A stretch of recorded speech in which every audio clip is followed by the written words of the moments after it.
A postal worker handed me a package wrapped in heavy brown paper and said, "She asked me to give this to you personally." Inside was a single note, written in my wife's unmistakable handwriting. "Go to our old café. Don't tell our daughter." I froze the cardboard box, suddenly feeling heavier than a cinder block in my trembling hands. My wife Martha had been dead for 3 years, and what happened when I finally made it to that café later that night shattered the illusion of the family I had spent my entire life building. The glossy brochure hit the dining room table, sliding right over the icing of my 73rd birthday cake. Pine Haven Assisted Living. The gold-embossed letters read. I didn't look at the brochure. I looked at the hands that had thrown it, the manicured, impatient hands of my son-in-law Gavin. "It's for your own good, Dad," my daughter Rachel said, not meeting my eyes. She traced the rim of her wine glass, her voice carrying that sickly sweet tone she reserved for telemarketers and toddlers. "You left the stove on last week. You're getting forgetful. Gavin and I simply can't provide the 24-hour care you need." I stared at the unlit candles on my cake. I didn't leave the stove on Rachel. Gavin was boiling water for his pasta and walked away to take a business call. Gavin slammed his palm flat against the mahogany table. "Are you calling me a liar in my own house, Stanley?" "I paid the down payment on this house, Gavin," I replied, keeping my voice dangerously quiet. "And I pay the property taxes. That makes it our house." "Not for long," Gavin sneered, sliding a thick stack of stapled legal documents next to the brochure. "Medical power of attorney and assisted living transfer authorization. Sign them. We've already arranged for the moving van to come on Friday. The facility needs the first month's deposit, and since your pension accounts are locked, you need to authorize the transfer." They weren't throwing me a birthday party. They were staging a corporate takeover of my life. For 3 years since Martha died from heart failure, I had bitten my tongue to keep the peace. I had endured Gavin's condescending smirks and Rachel's gradual transformation into a woman I no longer recognized, all because I didn't want to lose the only family I had left.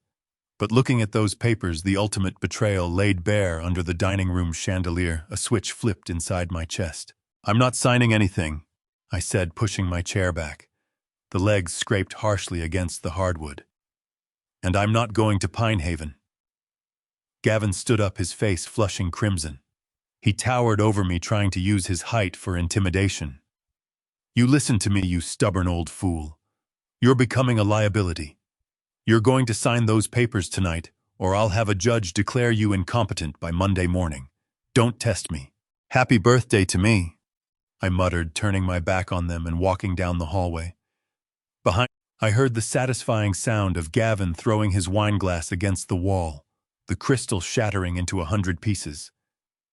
The war had just been declared. Every action has a consequence, and my refusal to surrender my freedom carried a swift and brutal penalty. I woke up the next morning, not to the smell of brewing coffee, but to the violent, gut-wrenching sound of splintering wood coming from the backyard.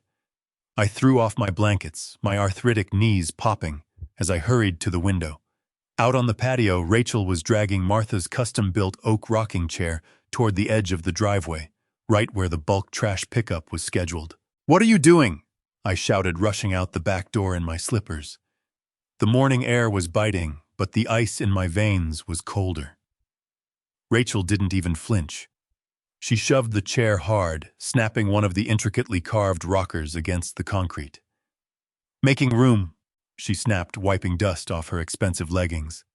"My new Italian leather sectional arrives at noon. This old junk is an eyesore. It doesn't fit the aesthetic." "That is your mother's chair," I said, my voice trembling with a rage that threatened to suffocate me. "I built that for her with my own 2 hands when you were born. She rocked you to sleep in that chair every single night for 2 years. Rachel rolled her eyes, letting out an exasperated sigh. "Oh, stop with the melodrama, Dad. Mom is dead. She doesn't need a chair. And honestly, it smells like mothballs and decay. If you don't like it, you can take it with you to Pine Haven." "Oh wait, they don't allow outside furniture. Too bad." She kicked the splintered rocker one last time, and marched back inside, slamming the patio door so hard the glass rattled. I stood there on the freezing concrete, staring at the broken wood. It wasn't just a chair she had destroyed. It was the last shred of my illusion. She wasn't my little girl anymore. She was a parasite hollowed out by greed and entitlement, wearing my daughter's face. I bent down, running my calloused fingers over the broken oak. I didn't scream, I didn't cry. Tears were a luxury for the weak, and I could no longer afford weakness. I swallowed the bile rising in my throat and let the silence wash over me. I wasn't a father living with his loving daughter. I was a captive waiting to be slaughtered for my assets. But captives can plan. Captives can fight back. I was still kneeling by the ruined chair when the front doorbell chimed, a sharp, piercing sound that cut through the heavy silence of the morning. Wiping the sawdust from my hands, I walked around the side of the house. A postal worker was standing on the porch, a heavy square package tucked under his arm. "Stanley Gibson?" he asked, checking the label. "That's me," I said. I handed it over. "She asked me to give this to you personally." Those were the delivery instructions attached to the package. I frowned, looking at the return address. There wasn't one. I carried the package into my bedroom, locking the door behind me. I grabbed my pocket knife and sliced through the packing tape. Inside was only folded stationery sealed beneath protective cardboard. My breath caught in my throat. I knew that pale yellow paper. I knew the scent of faint lavender that still lingered on it. But mostly, I knew the elegant cursive handwriting that covered the page. "Stanley, my stubborn old bear. If you are reading this, it means I have been gone for exactly 3 years.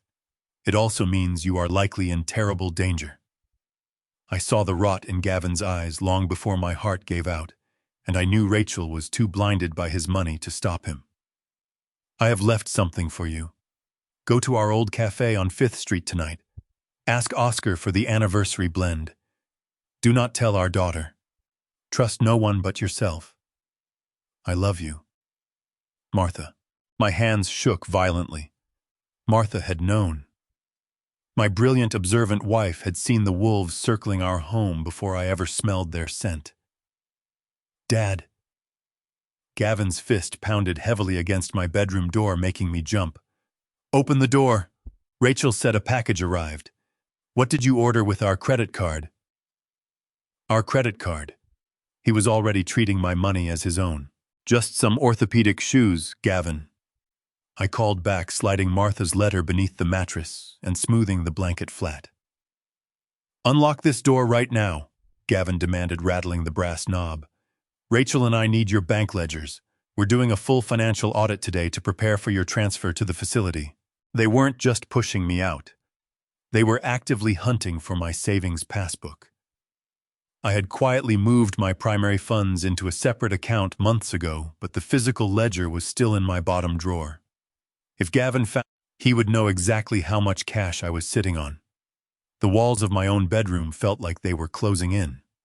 I had to get out, and I had to get to that cafe.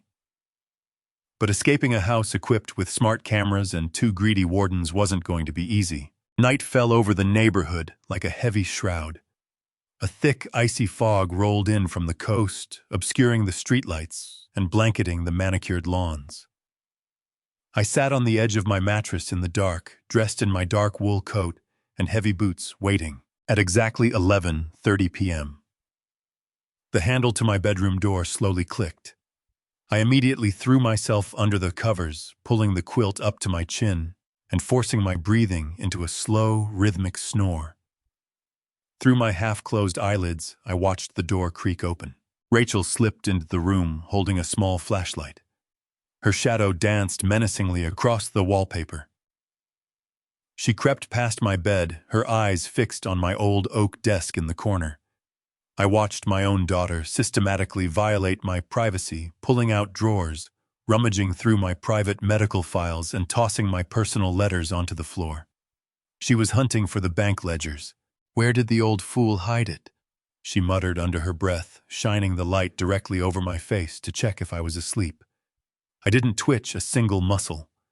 I kept my breathing steady even as my heart hammered against my ribcage like a trapped bird. After 10 agonizing minutes, she finally gave up, letting out an annoyed huff before slipping out of the room and clicking the door shut. I gave it 5 more minutes, counting every second in my head. When I heard the distant muffled sound of their bedroom door closing down the hall, I threw off the covers. I slipped Martha's letter into my heavy canvas satchel, added my gloves, and quietly fastened the buckle. I couldn't use the front or back doors. Gavin had installed security alarms on them last month, claiming it was to keep me from wandering off in my dementia. But there was no alarm on the small ground floor window in my bathroom. At 73 years old, my joints screamed in protest as I hoisted myself up onto the porcelain sink. I unlatched the frosted glass window, pushing it open to the biting night air. I squeezed my shoulders through the narrow frame, scraping my side against the metal latch, before tumbling unceremoniously into the damp rhododendron bushes outside. I lay in the wet dirt for a moment, waiting for a siren or a shout. Nothing. Only the hollow howl of the wind. I pushed myself up to my feet, brushing the wet leaves from my coat. I didn't look back at the sprawling 2-story house I had paid for. I gripped the strap of my satchel and walked into the thick, freezing fog. A 73-year-old man, presumed helpless, presumed broken, stepping into the shadows to reclaim his dignity. The hunt had begun, and they had no idea they were the prey. The freezing fog bit through the thin fabric of my wool coat as I pushed myself away from the damp bushes outside my own home. Every joint in my 73-year-old body screamed in protest. The damp earth clung to my clothes. The streetlights flickered above, casting long, distorted shadows across the pavement. I did not look back at the sprawling house. I kept my hand firmly pressed against the canvas satchel slung across my chest. Inside rested the small wooden box and the final message from my wife. The walk to 5th Street usually took 10 minutes in the daylight.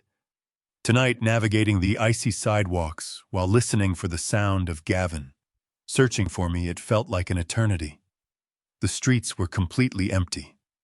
The silence was absolute, broken only by the harsh rhythm of my own breathing. My mind raced with the reality of my situation. I was a fugitive from my own family. My daughter Rachel was tearing my bedroom apart, searching for my savings while I fled into the night. The neon sign of the old corner café buzzed with a faint red glow through the thick mist. It was past midnight. The chairs were already stacked upside down on the tables. The front door was locked. I knocked twice on the heavy glass. From the back room, a figure emerged holding a wiping cloth. Oscar squinted through the dim light. He was a man my age with silver hair and hands calloused from decades of brewing coffee and serving the neighborhood. He wiped his hands on his apron, his eyes widening as he recognized my face through the glass. He unlocked the deadbolt and pulled the door open. "You look like you just climbed out of a grave, Stanley," he said, his voice a low rumble. I stepped inside the familiar warmth of the cafe. The smell of roasted beans and burnt sugar brought a sudden, violent wave of memories. Martha and I used to sit at the corner booth every Sunday morning. I gripped my satchel tightly. "Martha told me to come here," I said, my voice barely more than a ragged whisper. "She told me to ask for the anniversary blend." Oscar froze. The wiping cloth slipped from his fingers and landed on the counter. He stared at me for a long, heavy moment. The casual concern on his face vanished, replaced by a grim, knowing sorrow. He reached up and turned off the glowing neon open sign. He locked the deadbolt behind me and pulled down the window blinds. "Sit down, Stanley," he commanded gently. "I will be right back." I collapsed into the nearest wooden chair. The adrenaline that had fueled my escape was beginning to fade, leaving behind a deep, aching exhaustion. I placed Martha's letter on the table, held the satchel against my knees, and forced myself to keep breathing steadily. Oscar returned carrying 2 heavy ceramic mugs of black coffee and a thick, sealed manila envelope. He set the coffee down and slid into the chair opposite me. He looked at the wooden box on the table, then looked at my eyes. "I have kept that envelope locked in my floor safe for 3 years," Oscar said. Martha brought it to me 2 weeks before she passed away. She made me swear on my life that I would not give it to you until you walked through that door and asked for the anniversary blend. She knew this day would come. My hands trembled as I wrapped them around the hot coffee mug. Why did she not just tell me, Oscar? Why keep it a secret? Because you would not have believed her, Oscar replied bluntly. You loved Rachel too much. You wanted peace. You wanted to believe your daughter married a good man. Martha knew you would make excuses for Gavin until the very end. She knew you had to see their true faces for yourself. The truth of his words hit me harder than the freezing wind outside. Martha had always possessed an unnerving ability to see through deception. She spent her entire professional life as a forensic accountant. For 30 years, she audited massive corporations. She tore apart falsified tax returns and tracked millions of dollars hidden by corrupt executives. She could spot a manipulated ledger from a mile away. When Rachel first brought Gavin home for dinner, I saw a successful, charismatic young man in an expensive suit. Martha saw a liability. She noticed the way his eyes tracked the expensive artwork on our walls. She caught the subtle, probing questions he asked about my pension and our property value. She knew Gavin was a parasite long before he ever put a ring on our daughter. I tried to warn you, Stanley. Oscar continued softly. We both did. But you were so desperate to keep the family together after your heart surgery. Martha realized that fighting you on it would only push Rachel further away. So she stopped arguing. She went quiet. But Martha never ignored a bad ledger. She started doing what she did best. She investigated. I stared at the manila envelope on the table. The fear inside me began to curdle into a sharp, focused anger. My brilliant wife had spent her final days gathering ammunition to protect me from the predators living in my own home. Open it, Oscar said. I slid my thumb under the flap of the envelope and tore it open. Inside was a single heavy brass key. It was stamped with a series of numbers. There was no letter. There were no instructions. Just the cold metal key. What is this? I asked. It is the key to a steel document box inside my floor safe, Oscar explained. Martha brought the box here 2 weeks before she died. She did not trust a bank notice or a lawyer's letter to reach you without Rachel or Gavin seeing it first. She made me promise the outer safe would stay locked until you came here, asked for the anniversary blend, and used this key yourself. I stared at the brass key in my palm. Gavin and Rachel had been managing more of the household paperwork since my eyesight started failing. They claimed my pension was shrinking under medications, taxes, and maintenance. Those claims were the foundation of their argument that I could no longer afford to remain in my own home. If Martha had hidden records here, then she had known their numbers were false long before I did. They are trying to declare me incapable, I said. Last night they put authority papers in front of me and demanded my signature. When I refused, Rachel destroyed her mother's rocking chair. Tonight she searched my bedroom for my savings records. They want me out before the end of the week. Oscar's jaw tightened. Then open what she left you. He switched off the last light over the counter, checked the blinds, and led me through the narrow door behind the espresso machines. The back room was windowless, lined with coffee sacks, old invoices, and storage shelves. Oscar moved a stack of cartons aside and knelt beside a steel plate set into the floor. He entered a combination. I deliberately looked away from, lifted the lid, and revealed a compact fireproof safe below. Inside sat one locked metal document box. For 3 years, Oscar said nobody has touched it. Martha wanted the first person to turn that second lock to be you. I inserted the brass key. The lock gave a soft click. Inside there was no cash, no jewelry, no sentimental keepsake. Martha had left me something far more dangerous, a thick leather binder, a sealed legal folder, and a short note in her red handwriting. Trust the numbers, my love. The numbers never lie, even when the people we love do. I sat at the work table and opened the binder. The first section contained 5 years of statements from our retirement accounts, copied month by month, and marked with Martha's precise red annotations. We had built those accounts slowly through decades of work and careful saving. The balance should have been enough to let me live out my life with dignity. It was not. I followed the withdrawals line by line. $10,000, $15,000. Smaller transfers disguised as household and medical expenses. Larger ones broken into pieces and moved on different dates. Month after month, year after year, the account was being hollowed out. What should have been more than $500,000 had been reduced to a fraction. I began doing what Martha had taught me to do whenever a number made no emotional sense. I ignored the explanation attached to it and followed the destination. The money did not disappear into Gavin's business accounts. It moved through a private trust structure, then into purchases and payments that had nothing to do with my health, my taxes, or the house. Martha had attached copies of authorization forms to every suspicious transfer. My first instinct was still to blame Gavin. That instinct lasted until I reached the signatures. They were Rachel's. I checked the first one twice, then the second, then the fifth.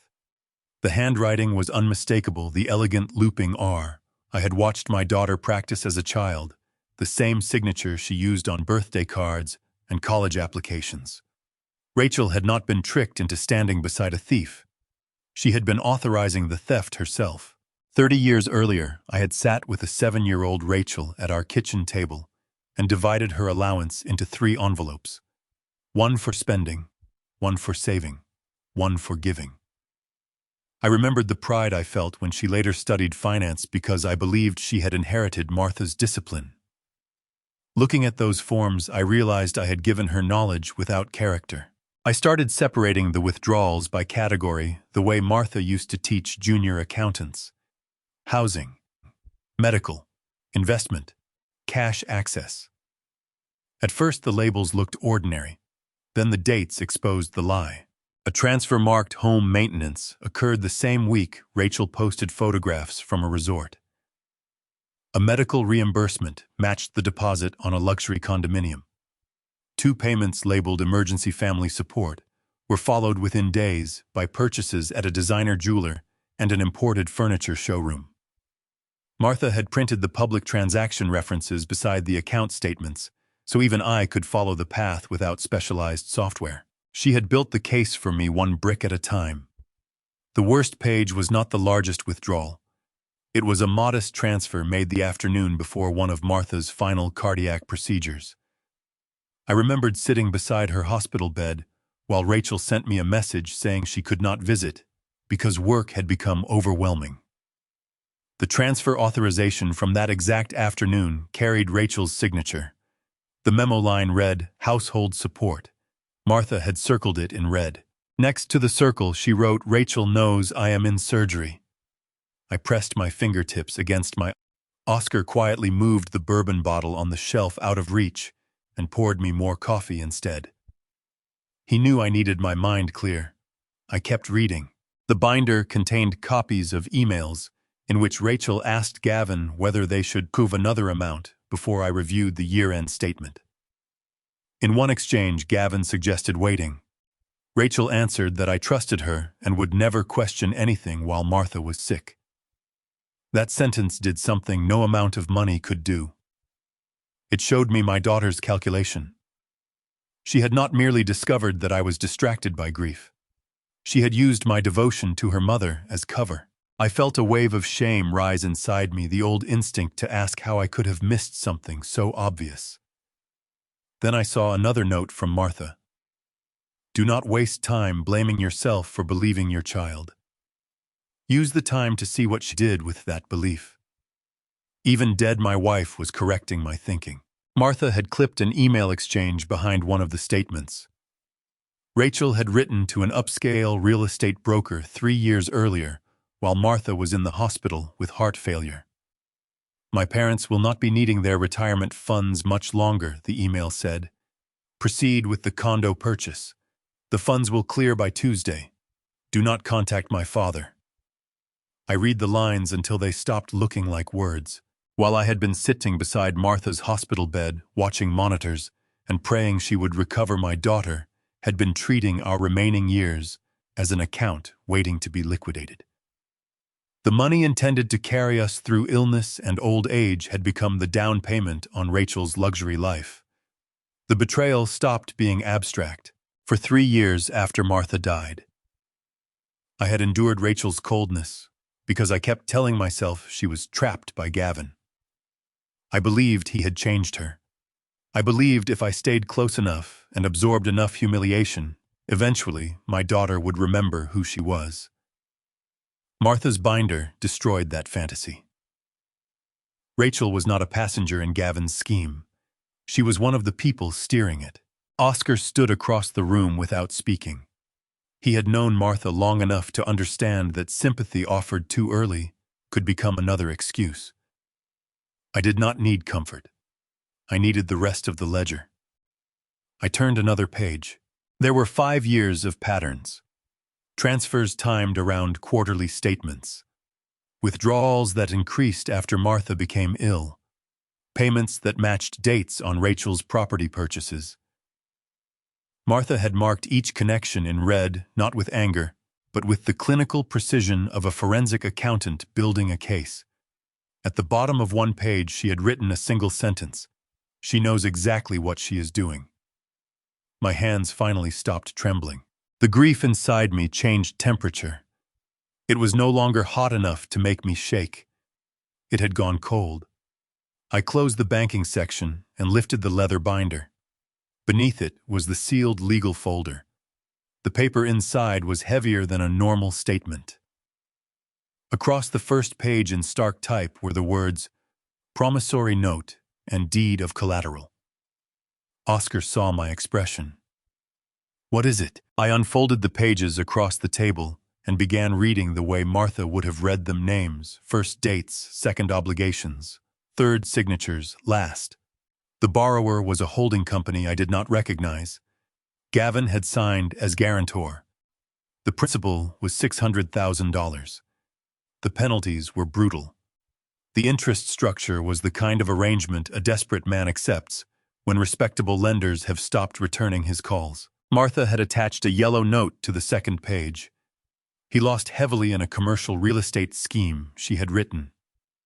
This debt is the hole beneath all the others. If he cannot fill it, he will use the family. My stomach tightened. Then I reached the collateral page. I turned the loan agreement over and found several attached pages Martha had copied from Gavin's business correspondence. They showed a sequence of failed commercial purchases, short-term advances, and desperate attempts to refinance losses that were already too large to hide.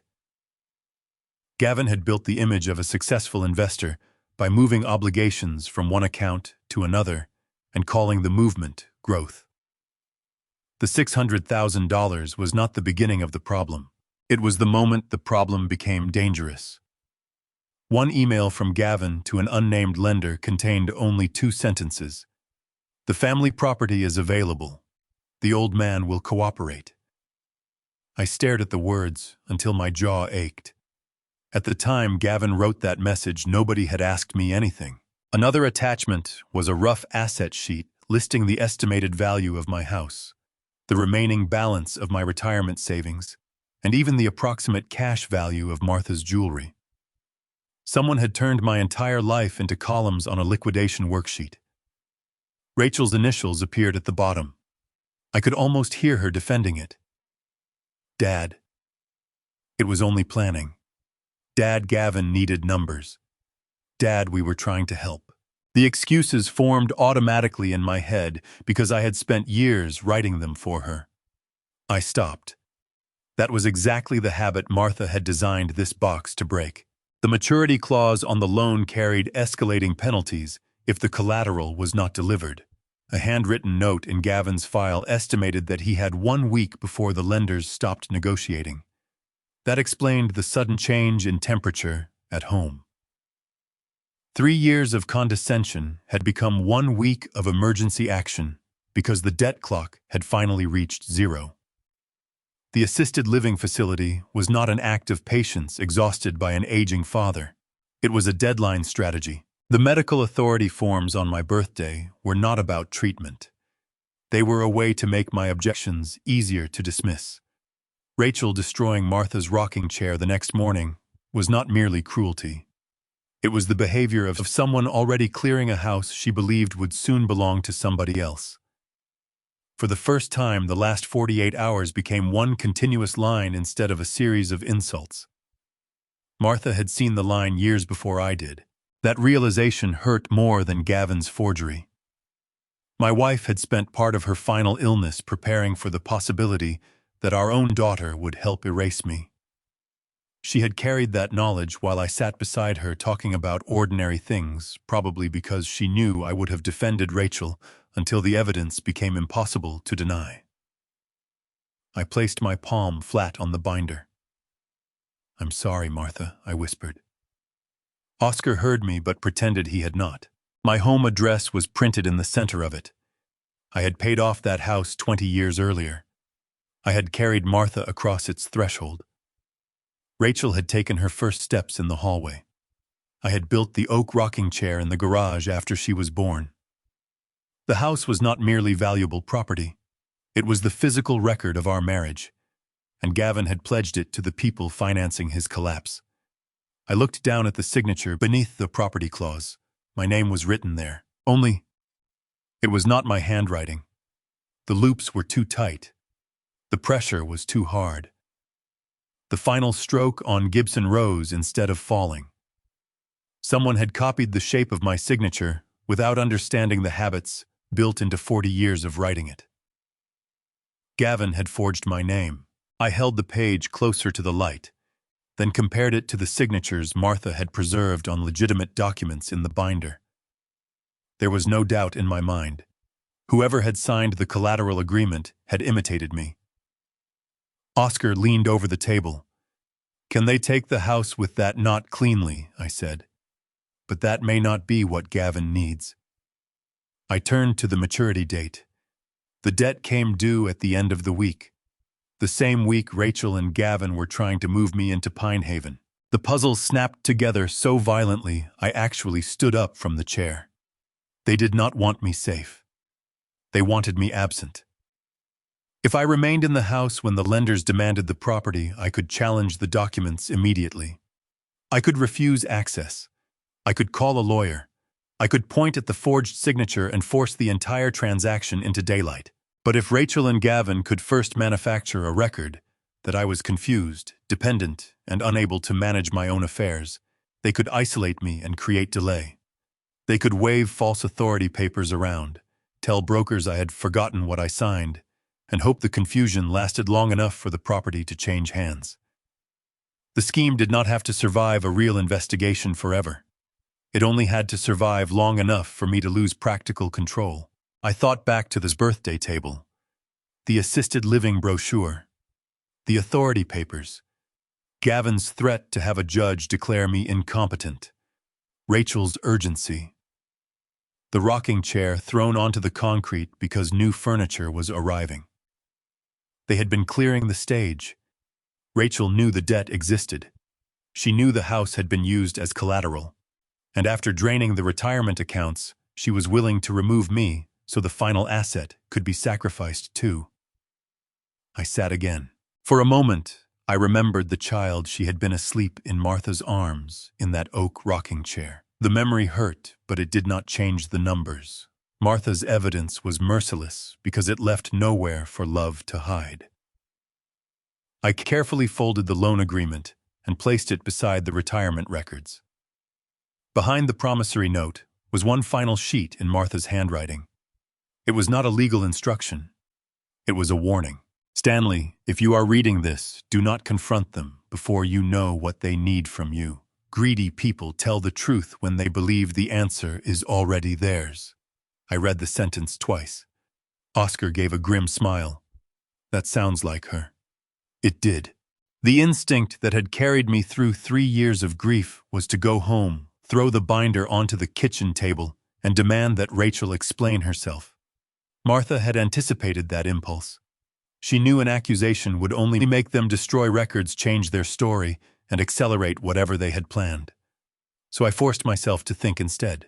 The safest thing I could do was become exactly what Gavin and Rachel wanted to see, an exhausted old man whose memory was failing and whose resistance was finally collapsing. Outside the café, the black sky had begun to soften toward gray.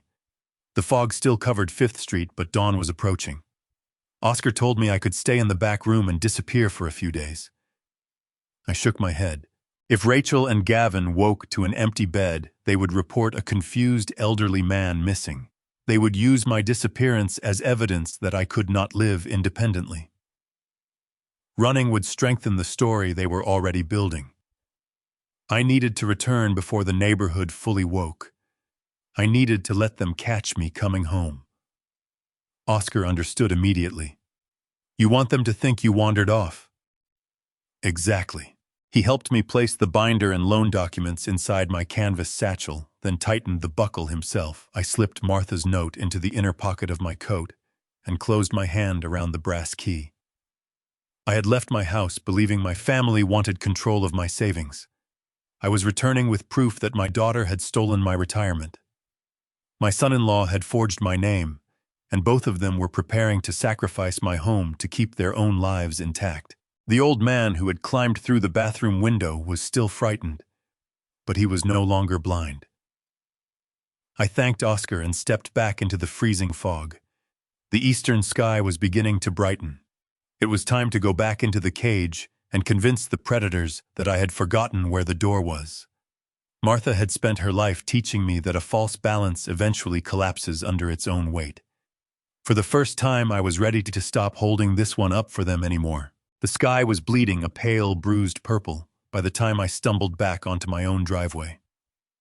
My canvas satchel felt like a block of lead against my ribs, holding the damning truth of my family's betrayal. Every muscle in my 73-year-old body was screaming for rest, but my mind was running at 1,000 miles an hour. I had the forged loan documents. I knew about the predatory debt. I knew they were throwing me into the facility to clear the house for the loan sharks. Now I had to survive long enough to drop the guillotine on their heads. I purposely dragged the toes of my heavy boots through the wet mud of the flower beds. I unbuttoned my coat, letting it hang crooked off my shoulder, and ran a shaking hand through my thinning hair until it stood up in wild tufts. If I was going to play the part of a broken, senile old man, I had to look like a man who had entirely lost his grip on reality. I did not bother trying to squeeze back through the narrow bathroom window. Instead, I shuffled directly up the front porch steps and fumbled loudly with the doorknob. The brass handle felt like ice. Before I could even reach for my keys, the heavy wooden door was violently yanked open from the inside. Gavin stood in the foyer. The harsh glare of the chandelier illuminated the dark bags under his eyes and the furious tight set of his jaw. He was fully dressed, still wearing the slacks and wrinkled button-down shirt from the night before. He had not slept. He had been waiting. "Where the hell have you been?" he hissed, grabbing me roughly by the upper arm and dragging me inside. He slammed the door shut behind me, engaging the deadbolt with a sharp metallic crack. "I have been checking the perimeter for 2 hours. The bathroom window was wide open. You climbed out like a fugitive Stanley. What are you hiding?" His grip was bruising my bicep. His eyes darted to the canvas satchel strapped across my chest. The suspicion radiating from him was palpable. If he demanded to see inside that bag, the game was over. He would find the promissory note and Martha's audit ledger. He would know I had reached the documents she hid with Oscar. I had a fraction of a second to react. I let my knees buckle slightly, allowing my body weight to sag against his grip. I widened my eyes, staring past his shoulder at the empty hallway, and let my lower lip tremble. "Martha," I whispered, letting my voice crack with a pathetic, desperate frailty. I was looking for Martha. She told me she was going to buy milk for the coffee. I waited on the porch, but the streetlights went out. I could not find the store Gavin. I could not find her. Using my dead wife to sell a lie made my stomach churn with disgust, but it worked instantly. Gavin froze. The aggressive, rigid posture of a man ready for a fight slowly dissolved. He stared at my muddied boots, my crooked coat, and the vacant, terrified expression I had plastered onto my face. The sheer, arrogant superiority in his eyes returned, replacing the panic. He did not see a threat anymore. He saw exactly what he wanted to see. A pathetic failing burden, whose brain was turning to mush. Rachel came rushing down the carpeted stairs, pulling a silk robe tightly around her waist. She stopped short when she saw me shivering in the foyer. "What happened?" she demanded, her voice shrill with sleep deprivation. "Where was he?" Gavin let go of my arm and let out a long, exaggerated sigh. "He was wandering the streets, Rachel. He climbed out the window because he thought Martha was at the grocery store. Look at him. He is completely lost." Rachel walked slowly toward me. She did not reach out to hug me. She did not ask if I was freezing or if I was hurt. She looked at me the way a person looks at a rusted, broken-down car taking up space in their driveway. "Dad," she said, using that fake, sugary tone that made me want to vomit. "Mom has been gone for 3 years. You know this. We talked about this." I forced a single tear to spill over my eyelid, letting it track through the dirt on my cheek. 3 years, I mumbled, staring blankly at the floor. "No, that is not right. She just baked a pie. The house smells like apples." Rachel looked at Gavin and gave a slow, deliberate nod. It was the look of a predator confirming a kill. "This proves it," Gavin said, keeping his voice low, but making sure I could hear every word. "We cannot wait until Friday, Rachel. He is a danger to himself. He could wander into traffic next time, or freeze to death. I will call the facility coordinator the second they open. We are moving him into the memory care unit today. It is for his own safety, for my own safety." The hypocrisy of his words tasted like ash. He wanted me out today because the loan sharks were breathing down his neck. The deadline to hand over my house was approaching, and my sudden nighttime wandering was the perfect excuse to accelerate my eviction. "Come on, Dad," Rachel said, placing a cold hand on my shoulder and steering me toward the staircase. "Let us get you out of those dirty clothes. You need to rest. You have a very big day ahead of you." I shuffled my feet, dragging them heavily against the carpet. I let her guide me up the stairs, acting as though I barely had the strength to stand. When we reached my bedroom, Gavin stepped inside and pulled the curtains tightly shut, blocking out the rising sun. He pointedly locked the bathroom window, securing the latch with a sharp snap. "Get some sleep, Stanley," he commanded, treating me like a disobedient toddler. "We will bring you some breakfast when it is time to pack your things." They closed the bedroom door behind them. I heard the lock engage from the outside. They were taking no chances. I was officially a prisoner. I stood in the center of the dark room, listening to their footsteps fade down the hallway. The moment I was sure they were gone, the fragile, confused trembling stopped entirely. I straightened my spine, rolling my shoulders to release the tension of the performance. I unbuckled the canvas satchel and carefully slid it under the loose floorboard beneath my bed. I walked over to the mirror hanging above my dresser. The man staring back at me looked old, beaten, and dirty. But behind those tired eyes, a cold, ruthless strategist was calculating the final moves of a deadly chess match. Gavin thought he had won. He thought his fake pity and my supposed dementia had paved the way for his salvation.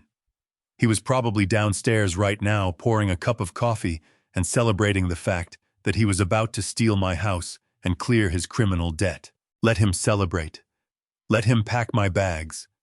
Let him call the facility and arrange my transport. The higher he climbed his ladder of arrogance, the harder the fall was going to be. I knew the truth about his loans. I knew Rachel had drained my retirement. I was going to let them think they were loading me into that transport van today. But I had a secret weapon they could never anticipate. I stripped off my muddy clothes and lay down on the mattress. I did not sleep.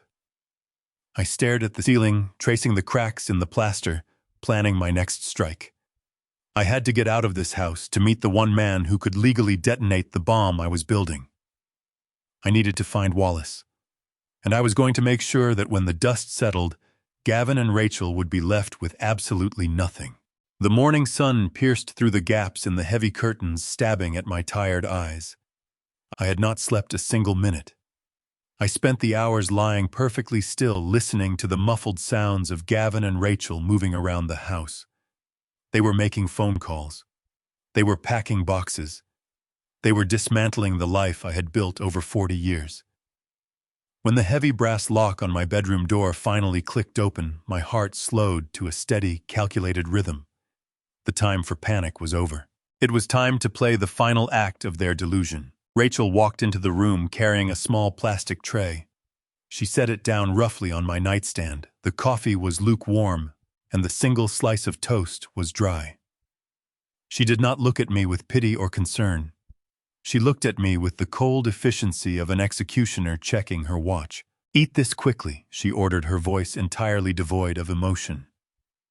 "The transport van from Pine Haven is arriving at 3 o'clock this afternoon. You need to pack your things.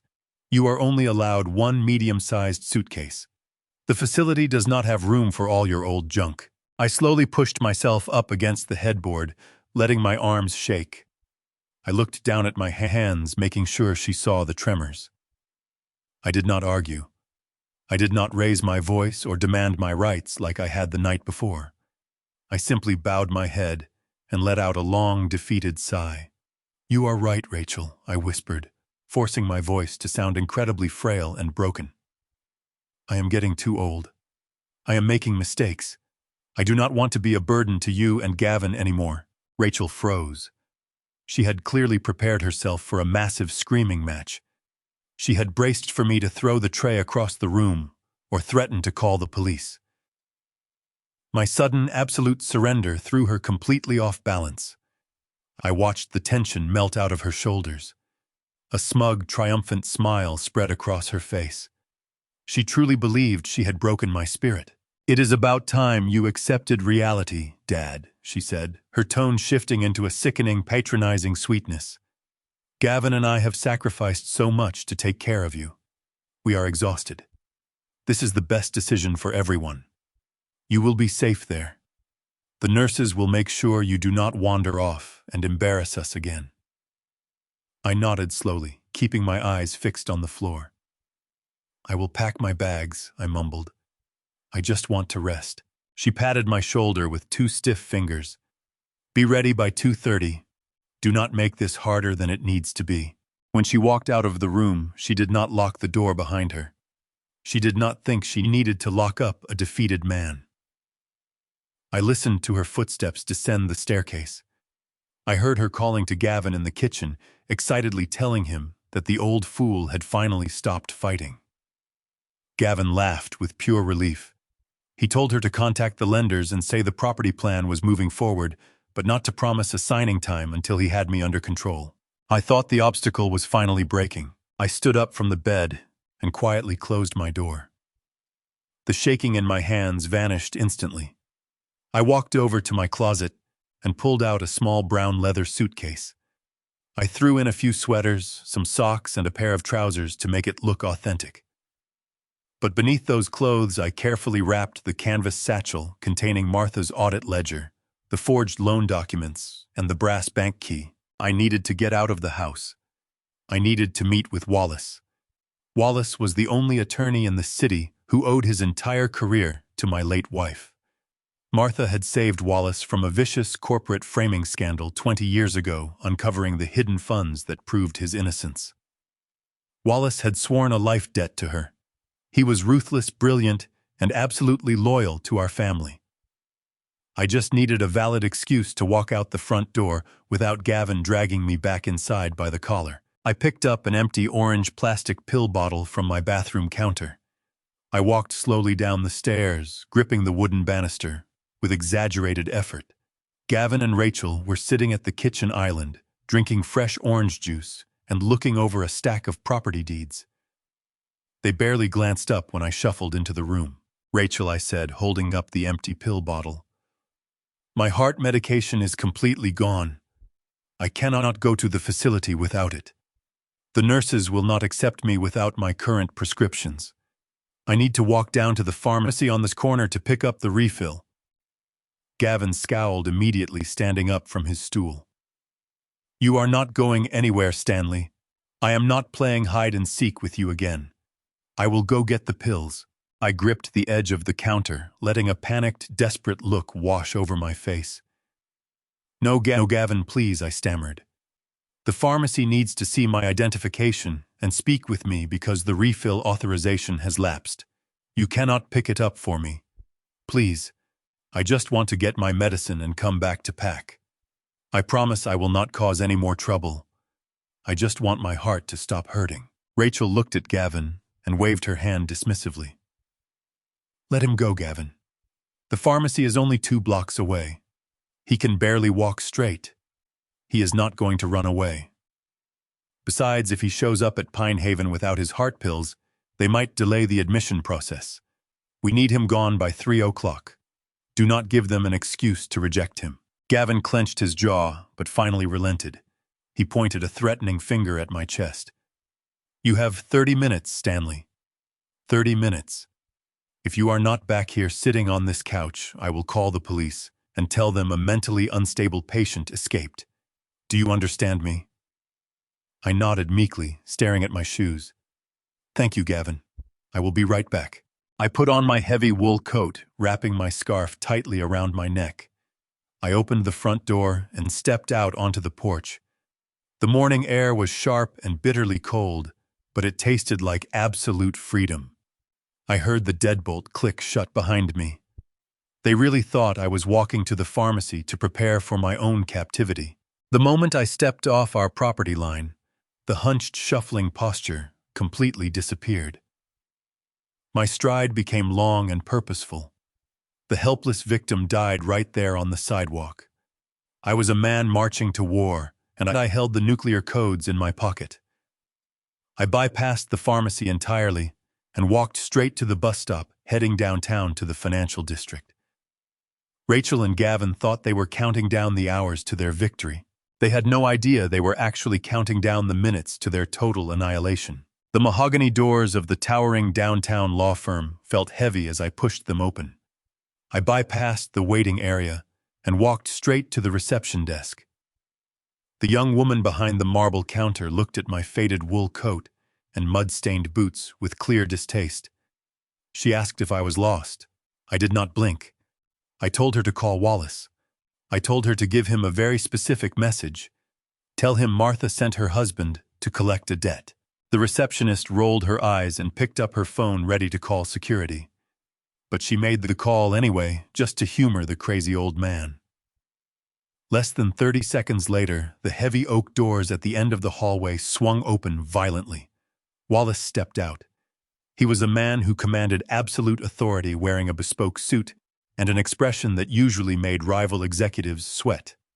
He was known as the most ruthless litigator in the city, but when he saw me standing there, the terrifying corporate shark vanished.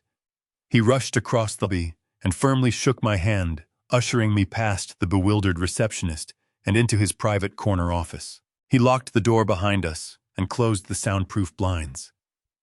I took a seat in the leather chair opposite his massive glass desk. Wallace poured 2 glasses of water and sat down, his eyes tracing the exhaustion on my face. I have not seen you since the funeral, Stanley, he said, his voice uncharacteristically soft. When my secretary relayed your message, my heart stopped. What is happening? Why are you here looking like you just escaped a war zone? I am in a war zone, Wallace, I replied. I opened my canvas satchel and pulled out the heavy leather binder. I placed it on the glass desk. I need you to destroy my son-in-law. Wallace did not ask for an explanation. He simply opened the binder. For 10 minutes, the only sound in the office was the crisp turning of pages and the sharp intake of his breath. He read the bank statements. He traced Rachel's signature on the transfer authorizations. Then he reached the back of the binder and pulled out the promissory note and the deed of collateral.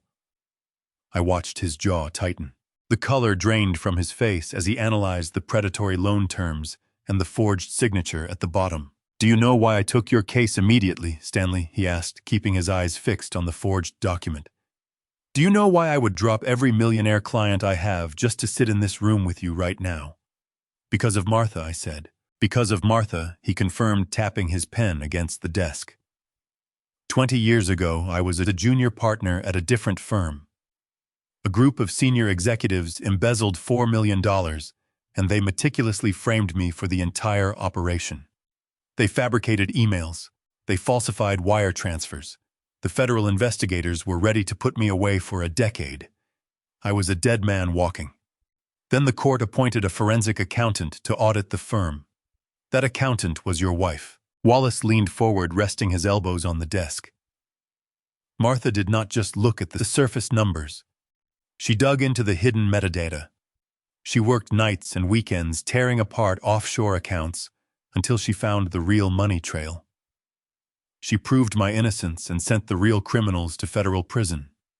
She saved my life, Stanley. She gave me back my future. I swore to her that if your family ever needed anything, I would be there. Now tell me everything. I told him everything.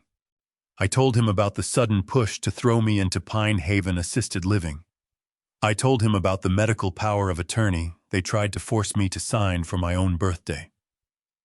I explained the timeline, how Rachel had scheduled the moving van for Friday, the exact same day this loan matured. They needed me locked away in a memory care unit so the loan sharks could seize my house without anyone raising an alarm. Wallace turned to his computer and pulled up the county property index, the deed history, and the documents Gavin had already submitted. His expression became colder with every page. Stanley, he said, Gavin has started building a paper trail for a transfer he has no right to make. There is a draft deed, a false incapacity affidavit, and a signature page purporting to come from you. None of it gives him clean title, but he is trying to create enough confusion to push the sale through before anyone examines the chain. My blood ran cold. I never signed a deed. I never gave Rachel authority to sell this house. I know, Wallace said. And this is the part Gavin does not understand. He opened a locked cabinet behind his desk and removed a thin archival file bearing Martha's name. 3 years ago, shortly before she died, Martha executed a charitable conveyance covering the remainder interest in the house and land, Wallace explained. You retained the right to live there for the rest of your life. The charity received the future ownership interest. Martha did it because she feared Rachel and Gavin would eventually try to turn your home into leverage. I stared at him. Then the house has not been mine to give away all this time. You still possess the lifetime right to occupy it, Wallace said. You can live there and control your personal use of it. But you cannot transfer the charity's remainder interest, and neither can Rachel or Gavin. A forged signature from you cannot create ownership they never had. Wallace placed a certified copy of Martha's deed and trust declaration beside Gavin's fraudulent packet. The conveyance had been executed 3 years ago. What Wallace was doing now was not creating a new ownership scheme. He was filing a formal notice, attaching the certified documents, and making the existing chain impossible to ignore when Gavin tried to push his papers through. Once this notice is in the county file, Wallace said, anyone examining the title will see the conflict. Gavin's holding company cannot receive a clean deed from you because the charitable remainder was already transferred. His false incapacity papers do not solve that problem. Then why not expose him right now, I asked. Why not send all of this to the police and end it? Because the paper proves the transfer is defective, Wallace replied. But it does not yet prove which lie belongs to Gavin and which lie he will try to blame on someone else. The forged collateral signature is powerful evidence, but I want his own voice tying him to the plan. I want him admitting that he used your name and intends to force a fresh signature before the lender's deadline. He tapped the promissory note. Men who are drowning become careless. This loan matures at the end of the week. His lenders are already pressing him. If he believes your removal to Pine Haven is about to fail, he will start talking. That is when you listen. Wallace handed me my phone and showed me how to start the recorder without lighting the screen. He told me not to provoke a confrontation and not to reveal that the property was protected. The legal shield only worked as an advantage if Gavin still believed the house was available. "Play weak," Wallace said. "Let him think the facility frightened you. Let him think Rachel's pressure worked. If you hear him discuss the forged signature or the transfer record and walk away." Wallace's expression softened for only a second. "Martha did not leave you a weapon so you could charge into danger. She left you a shield so you could make them reveal themselves." He kept the certified trust documents in his own file and returned Martha's audit binder to my satchel. The notice would be submitted immediately. I did not need to carry the ownership papers back into the house where Rachel could find them. I stood. For the first time since my birthday dinner, I understood the board clearly. Rachel and Gavin thought the next move belonged to them. They were wrong. Martha had already taken the house off their board 3 years earlier. All I needed now was Gavin's voice proving he knew exactly what he was trying to steal. I stood up, picking up my canvas satchel. The exhaustion that had weighed me down all morning vanished. I had walked into this office as a victim seeking shelter. I was leaving as bait for a trap that was going to destroy my treacherous family. Wallace walked me to the private elevator at the back of his office. He placed a firm hand on my shoulder. "Martha said you were the bravest man she ever knew, Stanley. Do not let them see you sweat. You go back there, and you play the confused old man until the moment is right. Then you drop the hammer." I nodded, stepping into the elevator. The doors slid shut, closing off the safety of the law firm. I was heading back to the house. I was heading back to face a daughter who had drained my life savings and a son-in-law who had sold my home to criminals. They thought I was picking up heart medication to prepare for my journey to an assisted living facility. They had no idea I was bringing a legal executioner straight to their doorstep. The real war was about to begin. The city bus rattled and groaned as it carried me back toward the affluent suburban neighborhood I had called home for 40 years. I held a small orange plastic pill bottle in my coat pocket. I had stopped at a convenience store and filled it with cheap breath mints just to sell the lie. I walked down the familiar tree-lined sidewalk, taking slow, deliberate steps. The winter air was still biting, but the fire inside my chest kept me perfectly warm. I was no longer a broken victim returning to a prison. Martha's charitable conveyance already placed the future title beyond Gavin's reach, and Wallace was making that chain impossible to hide. Now I needed the final nail for Gavin's coffin. I needed his explicit confession on tape. As I turned the corner onto my street, I stopped dead in my tracks and felt the blood freeze in my veins. A massive black luxury vehicle was parked illegally across the end of my driveway.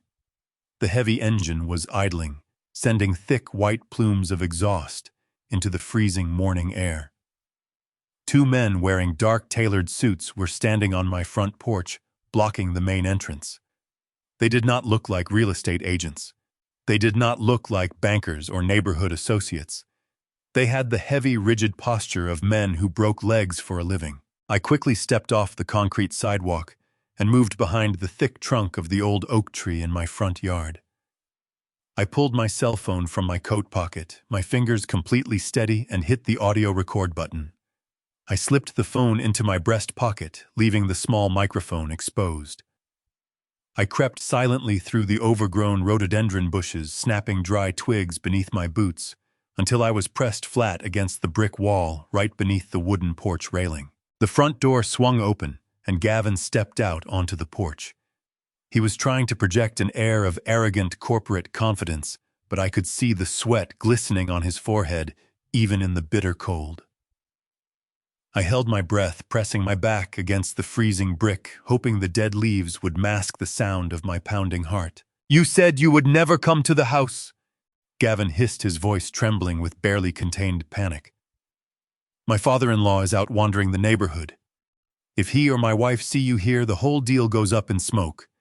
You need to leave right now before the neighbors call the police." One of the men stepped forward and jabbed a finger into Gavin's chest. You told us the old man would be gone by now, he said. You told us the signature on the collateral note would hold long enough to give us a clean path to the property. Instead, the title is still in dispute, and our money is still exposed. Gavin swallowed hard. I bought time. That is what the signature was for. Bought time with whose name the second man asked. Gavin looked toward the windows before lowering his voice. Stanley's. I signed his name on the collateral agreement because I needed the $600,000 before the deal collapsed. He never knew about it, but that paper alone was never supposed to be the final transfer. My pulse hammered in my throat. Wallace had asked for Gavin's own voice tying him to the forgery. I had it now captured cleanly by the phone in my breast pocket. The taller lender grabbed the front of Gavin's shirt and pulled him close. Then stop wasting our time. A forged collateral signature does not give us a clean deed. We want the actual property, not another excuse. I am fixing it, Gavin said quickly. Rachel has him convinced he cannot manage his own affairs. He thinks we are moving him into assisted living because of his memory. He is scared and exhausted. Tomorrow night I am holding a formal dinner here with 3 real estate brokers present. I will put the transfer documents in front of him and tell him they are routine pension and estate papers. He will sign the real deed in front of professional witnesses. The second man narrowed his eyes. And if he reads it, he will not, Gavin said. Rachel has spent 3 years teaching him to doubt himself. If I point to a signature tab and tell him it protects his money, he will sign where I tell him. Once he does, you get a witnessed transfer package, and my debt disappears. The words were calm enough to be terrifying. He was not improvising anymore. He had rehearsed this. The taller man released Gavin's shirt. Tomorrow night, he said. By 9 o'clock, we want a transfer package that can survive scrutiny. If you fail again, the house stops being your biggest problem. Gavin nodded. Tomorrow night. You will have it. The 2 men walked down the porch steps and climbed into the black vehicle. The engine growled away from the curb, leaving Gavin alone beneath the porch light.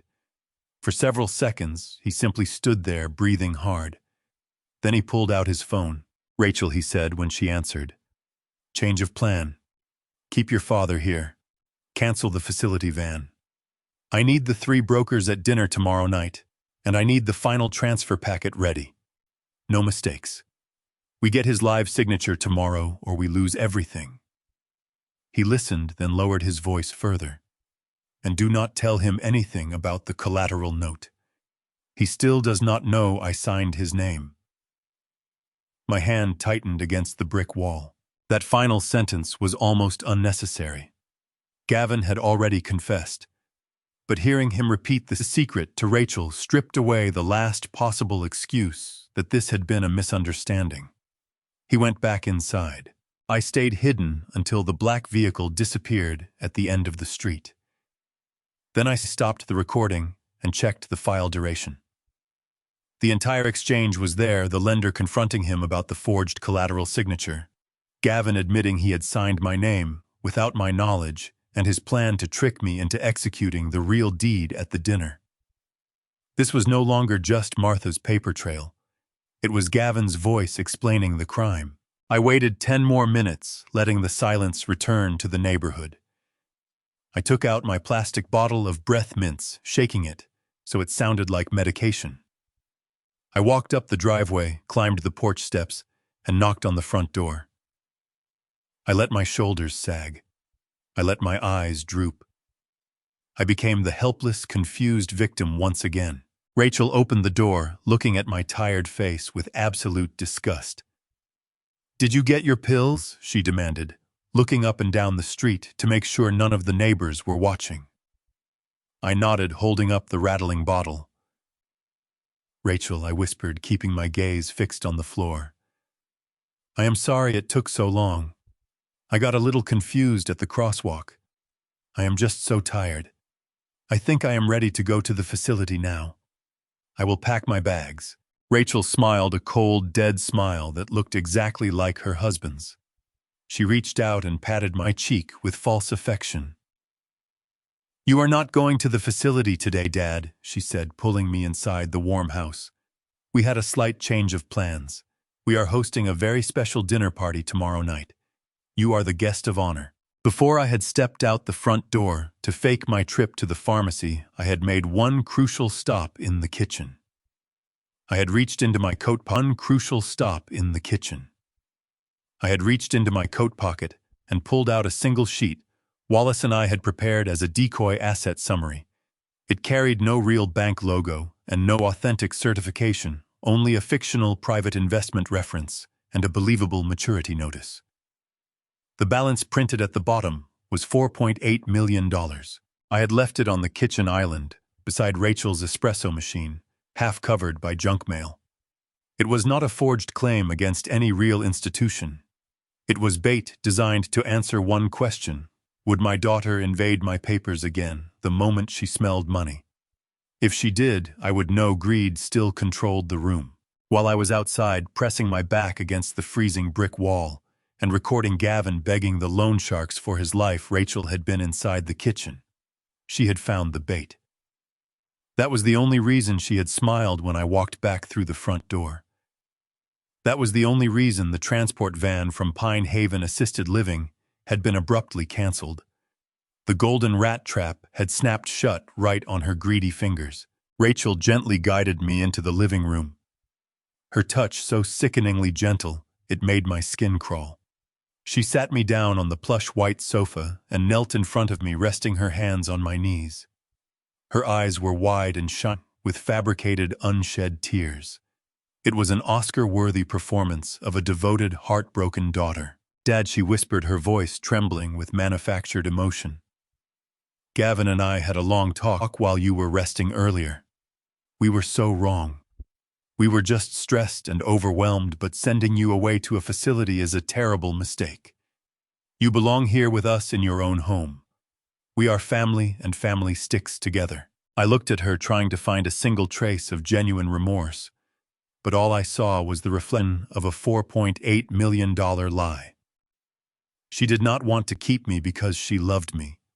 She wanted to keep me because if I was declared a ward of the state and locked in a memory care unit, the government would freeze all my assets to pay for my medical care. She needed me legally competent and sitting at this very dining table so I could voluntarily sign those millions directly into her bank account. Gavin walked into the living room, locking the front door behind him. He was still pale and sweating from his encounter with the thugs on the porch. But the moment he looked at me, his expression morphed into a mask of aggressive, forced cheerfulness. He walked over and clapped a heavy hand on my shoulder, squeezing it tight. "Rachel is right, Stanley," he said, his voice booming with fake enthusiasm.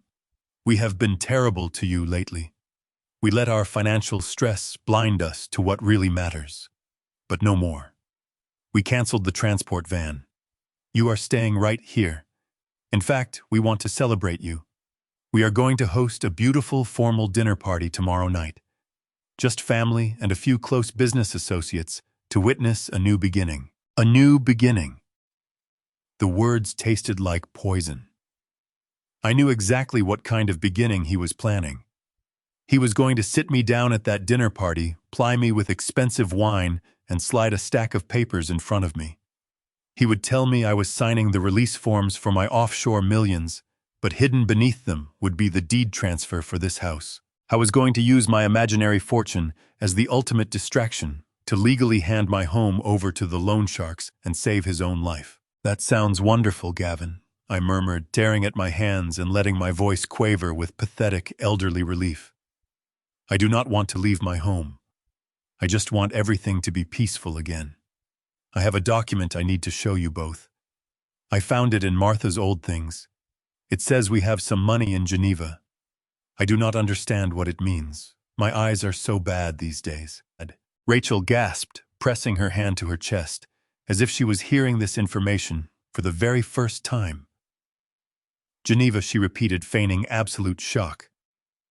"Dad, what are you talking about? Did Mom have a secret account?"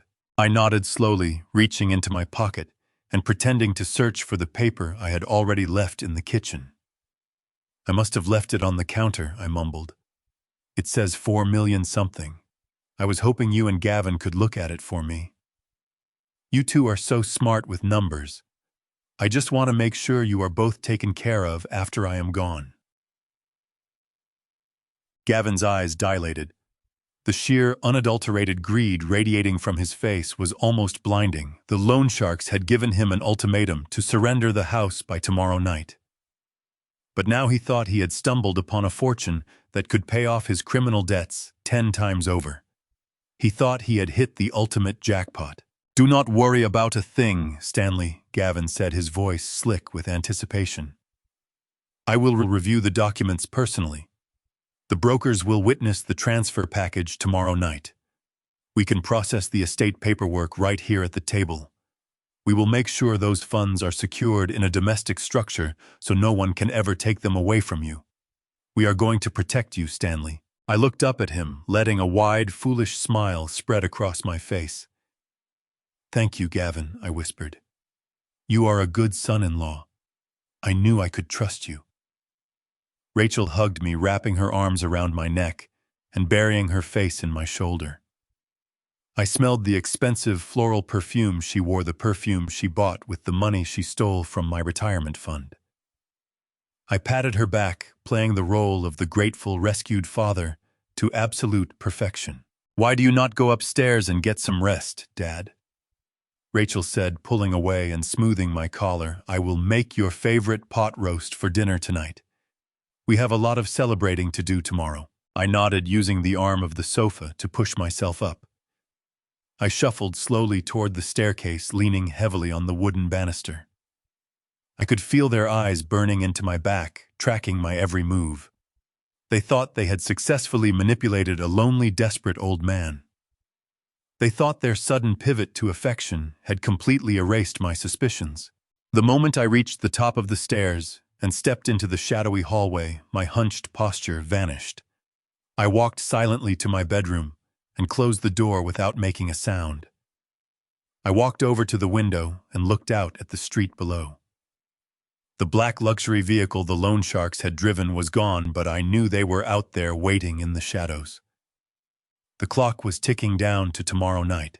They had built a beautiful golden trap meant to capture my life and my legacy. But tomorrow night, when the guests arrived and Gavin placed the pen in my hand, I was not going to be the mouse taking the cheese. I was going to be the executioner pulling the lever. The trap was set, but I was the one holding the spring. The scent of rosemary and roasted garlic drifted up the staircase, masking the stench of desperation that had infected my home. I stood in front of my bedroom mirror, adjusting the collar of my charcoal wool suit. It was the same suit I had worn to lay my wife to rest 3 years ago. It felt entirely appropriate for tonight. I was attending a funeral, just not my own. Downstairs, the house buzzed with the frantic energy of a theatrical production. I could hear the delicate clinking of crystal wine glasses being set on the mahogany dining table. I could hear Rachel giving sharp, hushed orders to a catering crew she had hired with the very money she had siphoned from my retirement accounts. They were sparing no expense. Why would they? They believed they were hours away from securing a massive offshore fortune and wiping out a crippling criminal debt. I gripped the wooden banister and began my slow, deliberate descent. I let my shoulders slump. I let my hands tremble just enough to be noticeable. I was the beloved, failing patriarch descending into a den of vultures. When I reached the bottom step, the doorbell chimed. Gavin rushed past me, his face flushed with a sickening mix of anxiety and greed. He threw open the heavy front door, welcoming the night air and our guests. 3 men stepped into my foyer. They wore expensive tailored suits and carried the unmistakable aura of corporate predators. These were not family friends. These were high-end commercial real estate brokers, the kind of men who specialized in acquiring distressed properties for a fraction of their worth. Gavin had brought them here to legitimize his theft. If he could get me to sign the house over in front of licensed independent professionals, the transfer would be airtight. Gavin turned and saw me standing at the foot of the stairs. His face stretched into a wide, terrifyingly false smile. Gentleman, Gavin boomed, his voice echoing in the foyer. Allow me to introduce the man of the hour, my father-in-law, Stanley. The three men approached, extending smooth, manicured hands. They looked at me with those practiced, sympathetic eyes reserved for the elderly and the helpless. They saw a frail old man in a baggy suit. They did not see the audio recording of Gavin begging loan sharks for his life, currently sitting in my pocket. Rachel glided into the room, her hair perfectly styled, wearing a dark velvet dress. She wrapped her arm around my waist, leaning her head against my shoulder. We are just so blessed to have him here with us, Rachel cooed to the brokers. It has been a difficult transition since my mother passed, but we are finally taking the necessary steps to ensure he is protected and comfortable for the rest of his life. The hypocrisy of her words was a physical weight on my chest. She was talking about my comfort while actively preparing to render me homeless. I forced a weak, grateful smile, playing my part to absolute perfection. We moved into the dining room. The table was a masterpiece of deception. Polished silverware gleamed under the chandelier. Tall white candles cast long, flickering shadows across the fine china. I was seated at the head of the table, the seat of honor. Gavin took the opposite end. Rachel sat to my right, hovering over me like a devoted caretaker. Throughout the dinner, the performance continued. The brokers talked about the changing landscape of the city, the rising property values, the burdens of maintaining large, older homes. It was a carefully orchestrated psychological pressure campaign. They were laying the groundwork, building the narrative that owning this house was simply too much for a man of my advanced age. Gavin poured expensive red wine into the guests' glasses. When he reached me, he poured a very small amount, leaning down to whisper in my ear. Just a sip. Stanley, he murmured, his breath hot against my cheek. We need you sharp for the paperwork later.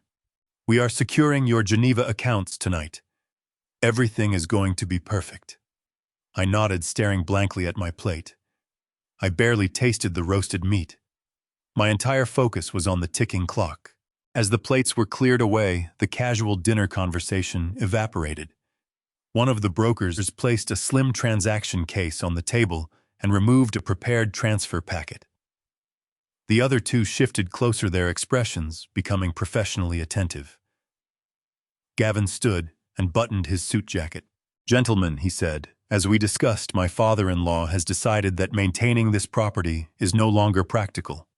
Tonight we are documenting a voluntary generational transfer, so there can be no confusion later about his wishes. The brokers nodded, but I noticed the oldest one glance at me for a second longer than the others. He was not here to protect me. He was here because Gavin wanted licensed professionals in the room, who could later say they had watched an elderly owner sign willingly. That was the final layer of his deception. He did not merely want my name. He wanted witnesses who would make the name look clean. Gavin moved to my side and placed the thick packet in front of my empty dinner plate. He flipped through several pages too quickly for any reasonable person to read them, stopping at a yellow signature tab near the back. This is it, Stanley, he whispered. These are the papers we discussed for the Geneva assets. Once you sign, we can consolidate everything and make sure nobody takes advantage of you. He was using the imaginary millions to blind me to the real document beneath them. I lowered my eyes and read enough to confirm what I already knew. The packet did not release any overseas investment. It transferred my interest in the house into the holding structure Gavin had promised his lenders. The language was buried beneath estate planning phrases and routine acknowledgments, but the address was unmistakable. Gavin reached into his breast pocket and produced a heavy gold fountain pen. He pressed it into my right hand. Go ahead, Dad, Rachel said softly. She placed her hand over my forearm as if comforting a frightened child. This is the responsible thing. We are taking care of everything now. One of the brokers turned the packet toward himself and pointed to the witness section. Once Mr. Gibson signs, he said, we will each acknowledge that the execution occurred in our presence. That is what your husband requested. Rachel smiled. Exactly. We want this to be completely transparent. The lie was so complete that for 1 second I almost admired it. I thought of the rocking chair broken on the concrete. I thought of the retirement statements in Martha's binder. I thought of Gavin whispering on the porch that he had signed my name because he needed money. Every piece of the scheme had led to this table. Around me, the three brokers leaned forward. Gavin stood over my shoulder, breathing too quickly. Rachel's fingers tightened around my sleeve. They had built the entire evening around the belief that I was confused enough to obey and rich enough to tempt. I looked at the gold pen in my hand. They thought the next sound would be the scratch of my signature crossing the page. Instead, I slowly loosened my grip. The pen touched the white tablecloth with a soft metallic click. I let the silence stretch. The dinner was over. Now the audit would begin. I slowly loosened my grip on the gold fountain pen. Let them hold their breath. The feast was over. It was time to show the vultures what it meant to hunt. The gold fountain pen felt heavy and cold against my knuckles. The entire dining room was frozen in a breathless, expectant silence. I could hear the faint ticking of the grandfather clock in the hallway, counting down the final seconds of Gavin's illusion. Rachel's hand was still resting on my forearm, her manicured nails digging slightly into my wool suit. She was waiting for the ink to hit the paper. She was waiting for the payoff. I did not write my name. Instead, I slowly, deliberately set the gold pen down on the pristine white tablecloth. The soft clink of metal against the table sounded like a gunshot in the quiet room. Rachel let out a nervous little laugh, her fingers tightening on my arm. "Dad." "What are you doing?" she asked, her voice tight with forced sweetness. "Just sign on the yellow tab. The brokers are waiting and we want to get you upstairs to rest." Gavin leaned closer, his face inches from mine. The smell of expensive cologne could not hide the sour stench of his nervous sweat. "Stanley." "We do not have time for games," he whispered, his voice dropping into a harsh, urgent hiss. "Sign the release forms. The Geneva accounts need to be secured tonight." I looked up, meeting Gavin's desperate, panicked eyes. "There are no Geneva accounts, Gavin," I said. My voice, perfectly calm, carrying clearly across the silent dining room. "There is no $4.8 million waiting in an offshore trust. It was bait, and you bit down so hard you broke your own teeth." The blood drained from Gavin's face so fast he looked like a corpse. He staggered back a step, bumping into the edge of the dining chair. Rachel pulled her hand away from my arm as if I had burned her. "What are you talking about, Dad?" she stammered, her eyes darting between me and the confused brokers sitting around the table. "The asset summary." I saw the Geneva balance. "You saw a decoy asset summary. Wallace and I prepared yesterday afternoon," I replied, reaching into the inner pocket of my suit jacket. "I needed a way to keep you from dragging me into a memory care unit before I could finish my business. I needed you to cancel that transport van. It is amazing how quickly your concern for my mental health vanished the second you thought I was a millionaire." The three real estate brokers exchanged uneasy glances. The tall one in the center cleared his throat, adjusting his tie. "Mr. Gibson," he said cautiously, "we were told this was a voluntary generational transfer of property. If there is some sort of cognitive confusion happening here, we cannot legally proceed." "There is no cognitive confusion, gentlemen," I said, standing up from the head of the table. My knees did not shake. My back was perfectly straight. I reached into my pocket and pulled out the thick, folded loan document I had retrieved from Martha's locked box at the café. "But there is serious fraud happening in this room." I tossed the document onto the center of the dining table right next to the glowing candles. It landed with a heavy, authoritative thud. "Take a look at that," I instructed the brokers. "That is a promissory note and a deed of collateral for a $600,000 loan from an unlicensed syndicate. It matures tomorrow. And the signature at the bottom pledging this exact house as collateral is a complete forgery. My son-in-law forged my name to save his own life from loan sharks." Gavin let out a strangled, guttural noise. He lunged toward the center of the table, desperate to snatch the document away, but the closest broker had already picked it up. The broker's eyes scanned the predatory interest rates and the forged signature line. The professional courtesy completely vanished from the man's face, replaced by sheer legal terror. "This is an illegal pledge," the broker said, dropping the paper as if it were radioactive. Gavin, you told us you had clean title authority. You told us this was a standard familial consolidation. "He is lying," Gavin shouted, his voice cracking with hysteria. He pointed a shaking finger at me. "The old man is senile. He does not know what he is saying. He is having a paranoid delusion. Just witness the deed transfer. I have the incapacity paperwork. I have authority to sell this house. You do not have anything." "Gavin," I said. I pulled my cell phone from my pocket and tapped the screen. I turned the volume all the way up and placed it on the table. "Let us see what the authorities think about your delusions." I pressed play. The lender's voice filled the dining room first. "You told us the old man would be gone. You told us the signature on the collateral note would hold long enough to give us a clean path to the property." Then came Gavin's answer, clear and unmistakable. "I bought time. That is what the signature was for." "Bought time with whose name? Stanley's. I signed his name on the collateral agreement because I needed the $600,000 before the deal collapsed. He never knew about it."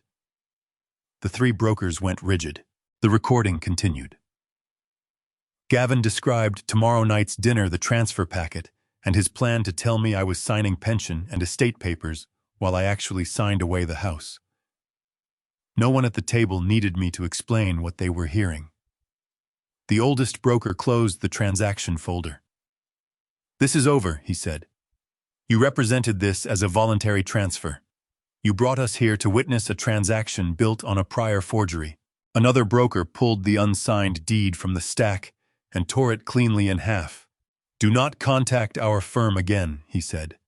"If investigators ask for our emails or tonight's documents, they will get them." The three men gathered their cases and left without touching dessert. By the time the front door slammed behind them, Gavin's entire professional cover had disappeared with them. "You are out of your mind," Gavin, the lead broker, shouted, backing away toward the foyer. "You tried to make us accessories to real estate fraud. Do not ever contact our firm again. If the police call us, we are handing over every email you ever sent." "Wait, please," Gavin begged, chasing after them into the hallway. "It is a misunderstanding. I can explain everything. Please, you have to sign the transfer. They are going to kill me." The heavy front door slammed shut again, leaving Gavin standing alone in the foyer, his hands pulling at his own hair in absolute despair. The escape hatch he had spent months building had just been incinerated in front of his eyes. The loan sharks were coming, and he had absolutely nothing to give them. I turned to look at Rachel. She was still standing next to my chair, her face drained of all color. The mask of the loving, devoted daughter was completely gone. The soft maternal concern she had faked all evening had melted away, revealing the vicious, entitled monster hiding underneath. "There is no money," she whispered, her voice trembling with shock and fury. "You lied to us. You manipulated us." "I manipulated you," I repeated, taking a step toward her. "You spent the last 5 years draining your mother's medical funds to buy luxury condos and expensive clothes. You authorized the transfer of every single dollar in my retirement account while I was sitting in a hospital waiting room praying for your mother to live. I saw the ledger, Rachel. I saw your signature. You stole my life savings, and then you tried to throw me into a facility so your pathetic husband could sell my house to criminals." Rachel's face contorted into a mask of pure, unadulterated hatred. "You owe us," she screamed, her voice echoing shrilly in the dining room. "We put up with you for 3 years. You lived in our house. You ate our food. You were a miserable, depressing burden, and you owed us that money for taking care of you." "This is my house," I roared, my voice thundering with a power I had not felt in decades. "I paid for this house. I bought the food you ate. I financed the life you threw away. You are nothing but a thief wearing my daughter's face. Gavin stormed back into the dining room, his eyes wild and bloodshot. He grabbed the heavy silver candlestick from the center of the table, his knuckles turning white. He was a cornered animal, realizing he was out of options. If he could not trick me into signing, he was going to force me. "You are going to fix this, old man," Gavin sneered, taking a menacing step toward me. "You are going to call those brokers back here, or I swear to God, I will make you sign that paper if I have to break your fingers to do it." The heavy silver candlestick trembled in Gavin's fist as he took another menacing step toward me. Hot white wax dripped from the extinguished candle, splattering onto the expensive Persian rug beneath our feet. The entire dining room felt as though all the oxygen had been sucked out of it. The real estate brokers had fled into the night, leaving behind a suffocating, violent tension. Gavin was a cornered animal. His chest heaved with rapid, panicked breaths, and the veins in his neck bulged against his tightly buttoned collar. I did not flinch. I did not take a single step backward. I stood at the head of the dining table, looking directly into the bloodshot, desperate eyes of the man who had systematically tried to destroy my life. "You are going to strike a 73-year-old man in his own dining room," I said quietly, my voice steady and completely devoid of fear. "Do you really think that will make the loan sharks forgive your $600,000 debt? Do you think dangerous men will accept a blood-stained forgery as collateral?" "I will tell them you fell," Gavin spat, his face contorting into a mask of pure, unhinged rage. "I will tell them you had a cognitive episode and hit your head. Just sign the paper, Stanley. I am not asking you anymore. You are going to sign the deed over right now, or I swear I will make you sign it in blood." Rachel stepped out from the shadows of the hallway, blocking the exit. The elegant velvet dress she wore now looked absurd, a ridiculous costume for a theatrical performance that had just been violently canceled. Her face was pale, but her eyes burned with a vicious, entitled fury. The mask of the loving, concerned daughter was completely gone. "Do it, Gavin!" Rachel screamed, her voice cracking into a shrill, hysterical pitch that echoed off the high ceilings. "Make him sign the document. We are going to lose everything. My condo, my cars, my reputation in this city. I spent 3 years dealing with his pathetic, slow decline. I put up with his boring stories and his constant presence in my house. I earned this property. It is mine." Hearing those words spoken aloud severed the very last invisible thread that tied my heart to my daughter. For years, I had made excuses for her behavior. I had convinced myself that she was simply misguided, manipulated by a greedy husband. But looking at her now, screaming for my physical assault to protect her luxury lifestyle, the agonizing truth settled into my bones. She was not a victim. She was a willing, enthusiastic architect of my destruction. "You earned absolutely nothing." "Rachel," I told her, my voice carrying a profound, absolute finality. "You stole from your dying mother. You drained my retirement accounts while I was sitting in a hospital waiting room praying for your mother to live. And now you are trying to steal the roof over my head to pay for your husband's criminal failures. You are not my daughter anymore. You are just a common thief." Rachel shrieked, a sound of pure, unadulterated venom. She grabbed a crystal wine glass from the table and hurled it directly at me. It shattered against the wall behind my head, raining sharp, glittering shards over my shoulders. "Kill him!" she screamed at Gavin, pointing a shaking finger at my chest. "Just get the signature and get rid of him." Gavin raised the heavy silver candlestick high above his head, letting out a guttural roar of frustration and violence. He closed the distance between us, bringing the weapon down. I braced myself, refusing to close my eyes. I was not going to look away from the monsters they had become. Before the candlestick could come down, the heavy oak front door flew open with an authoritative crash. Gavin froze. Wallace stepped into the dining room, carrying a leather portfolio under one arm. He did not rush. He did not shout.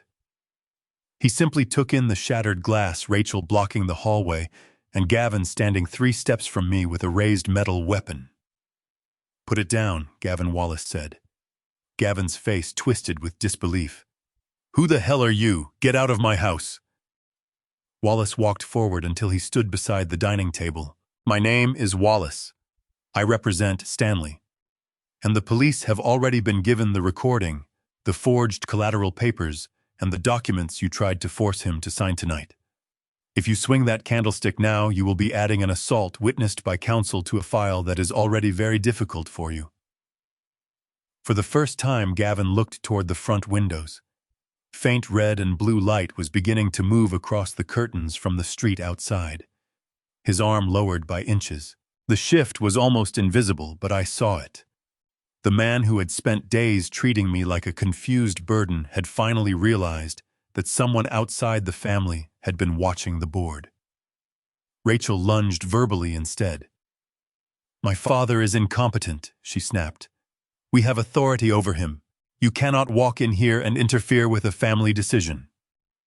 Wallace turned his attention to her. You have no valid authority to sell this property, he said. Stanley never granted you the power you claim, and false incapacity. Papers do not create ownership. More importantly, neither Stanley nor either of you possesses the interest Gavin has been promising to his lenders. Gavin's grip loosened. What are you talking about? Wallace set the leather portfolio on the table and opened it. I am talking about the document your title work should have found before you decided to forge a 73-year-old man's name.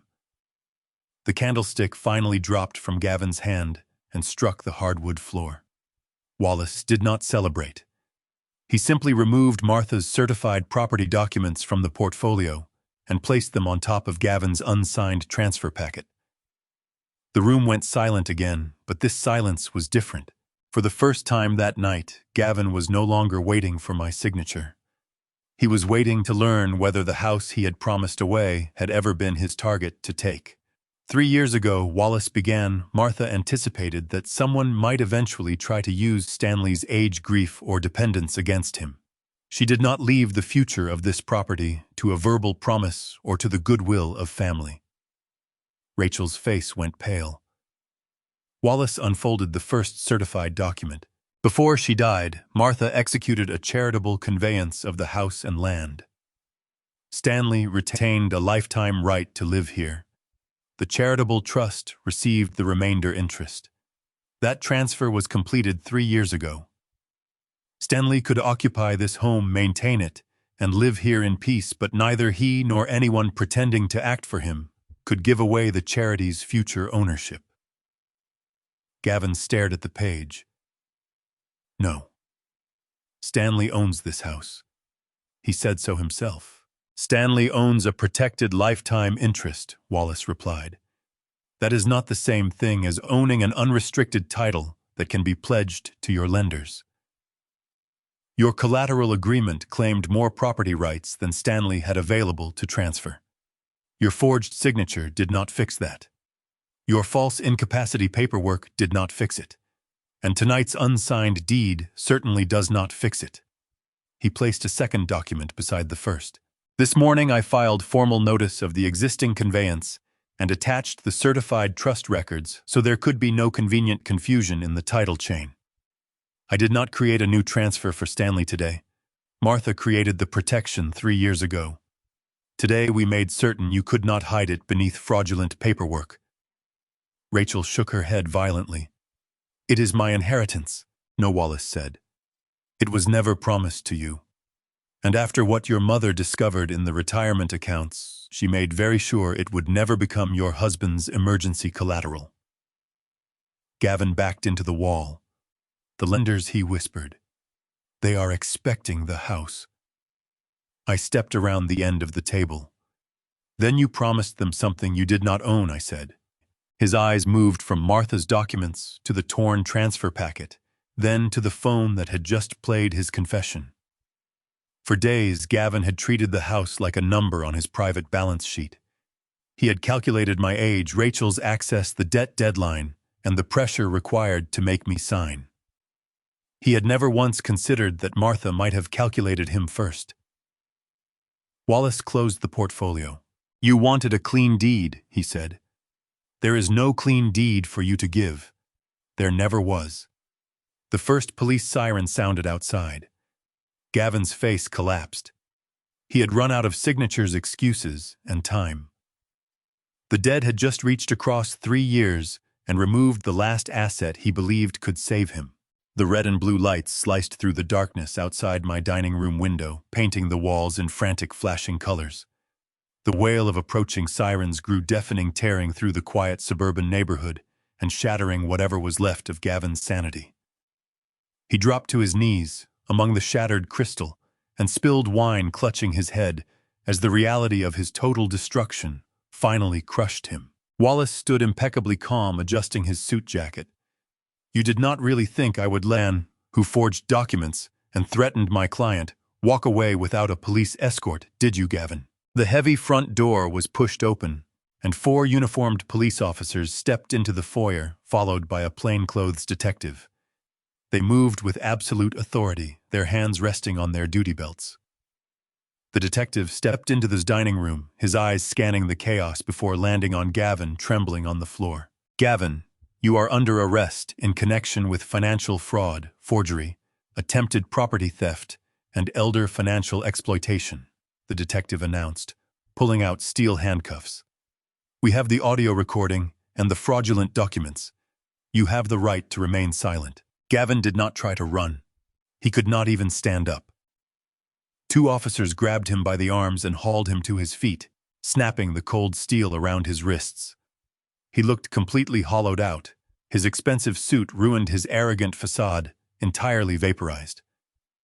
But as the officers turned to lead him out the front door, a sudden primal terror washed over his face. "No, please, you cannot take me out the front," Gavin begged, digging the heels of his shoes into the hardwood floor.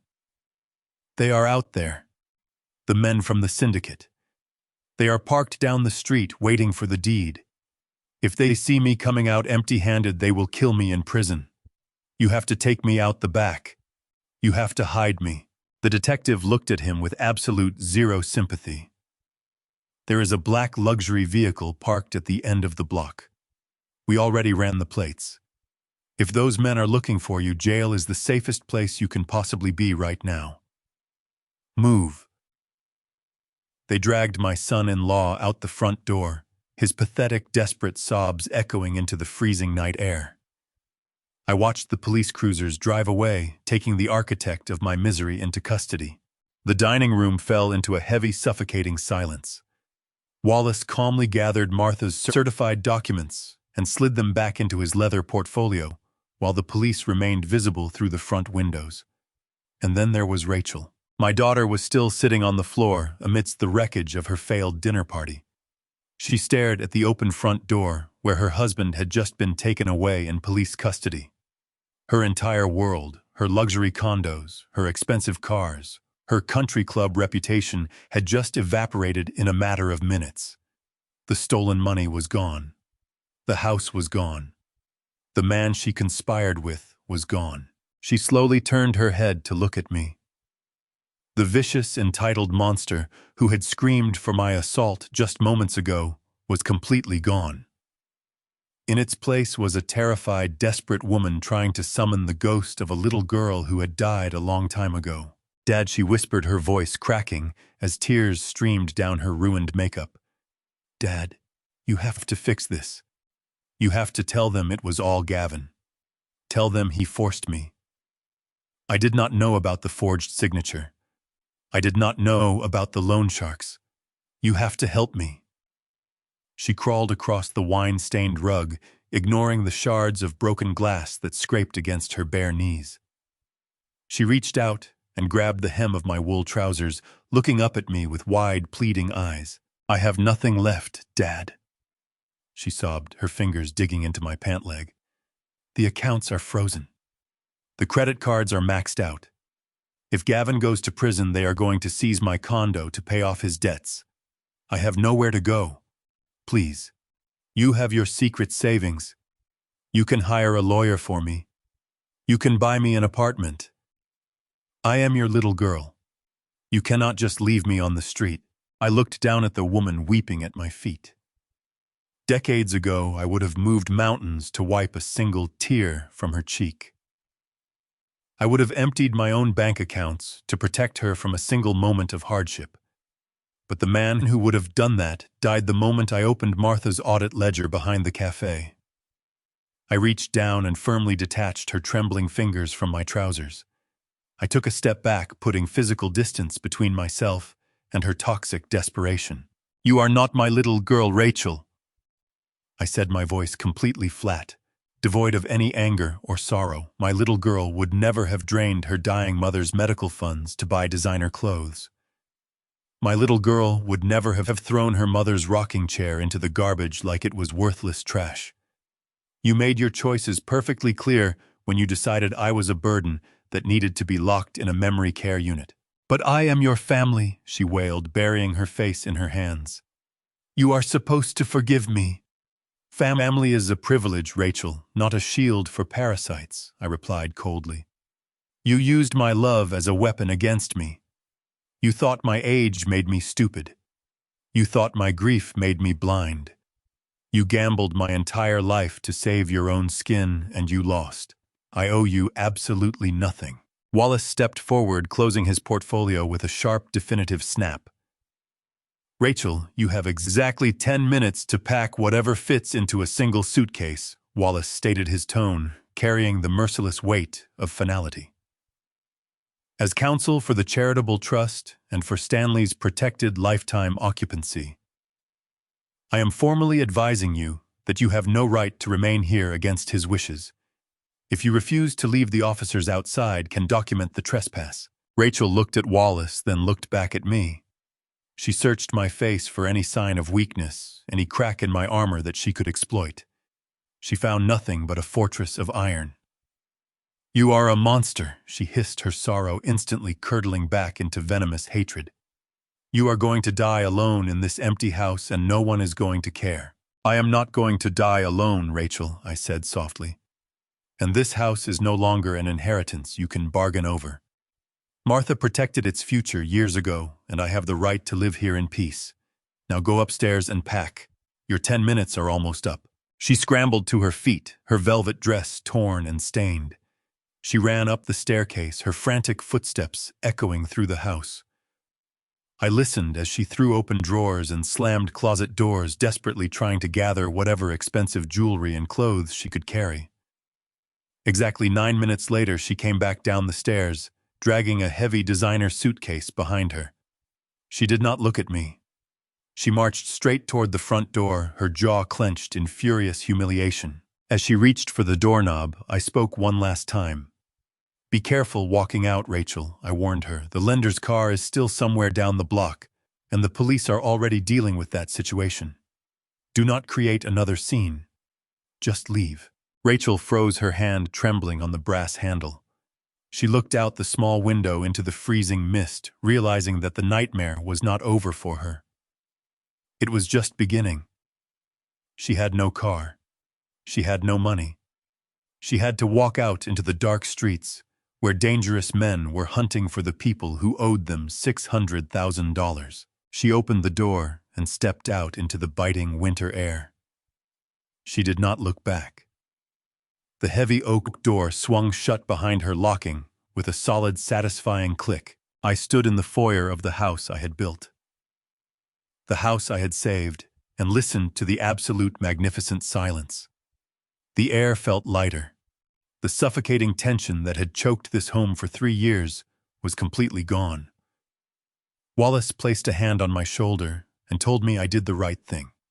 I knew I did.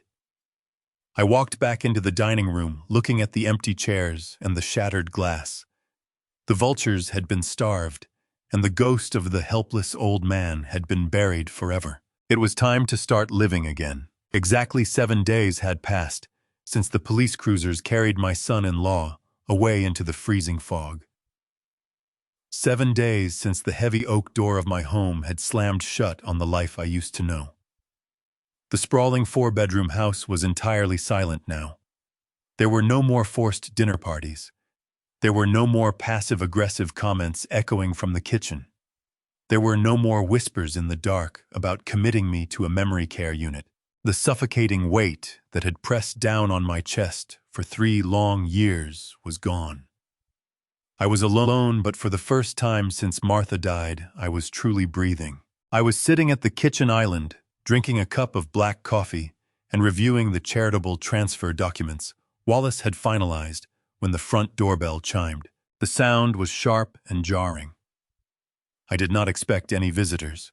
The real estate brokers had blacklisted our address, and the neighborhood had kept its distance since the scandal exploded across the local news. I set my coffee mug down on the granite counter. My 73-year-old knees popped as I stood up, but my spine was perfectly straight. I walked down the hallway to the foyer and pulled open the heavy wooden door. Rachel stood on the front porch. If I had passed her on the street, I might not have recognized my own daughter. The pristine, arrogant woman who had worn custom velvet dresses and sneered at my existence was completely gone. She was wearing a thin, cheap gray coat that did not protect her from the bitter morning wind. Her hair, usually perfectly styled, hung in tangled, unwashed strands around her pale face. There were dark, bruised shadows under her eyes. She was shivering violently, clutching a worn plastic grocery bag that seemed to hold the absolute last of her possessions. "Dad," she whispered. Her voice was raw, scratching against the cold air like sandpaper. I stood in the doorway, blocking the entrance. I did not step aside. I did not reach out to pull her into the warmth of the hallway. I just looked at her. "What do you want, Rachel?" I asked, my tone completely flat. She wrapped her arms around her own ribs, trying to stop her teeth from chattering. Investigators had restricted the accounts tied to Gavin's transactions, and the condo was tangled in the financial case. My friends will not answer my calls. The country club revoked my membership. I spent the last 2 nights sleeping in the back of a 24-hour diner until the manager kicked me out. I do not even have enough cash for a room tonight. "I need money, Dad." Rachel sobbed, leaning heavily against the wooden porch pillar. "Just a few $100. Just enough to rent a cheap motel room for a week, so I can figure out what to do." "You proved your point. You won. You completely destroyed us. Please, I am begging you. I am your daughter." The sheer audacity of her words hung in the freezing air. She still believed this was a game. She still believed I had set a trap purely out of vengeance to win some twisted family competition. "I did not destroy you, Rachel," I replied, my voice steady and cold.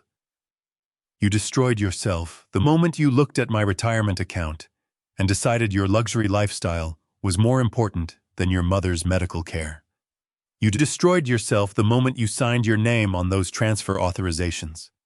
Gavin may have forged the deed to this house, but you were the one who drained my life savings." Her face crumbled. She squeezed her eyes shut, letting dirty, exhausted tears spill down her cheeks. "He made me do it," she cried, playing the only card she had left. "Gavin manipulated me. He told me he would leave me if I did not help him cover his investment losses. I was scared, Dad. I did not want to lose my husband. I am a victim, too."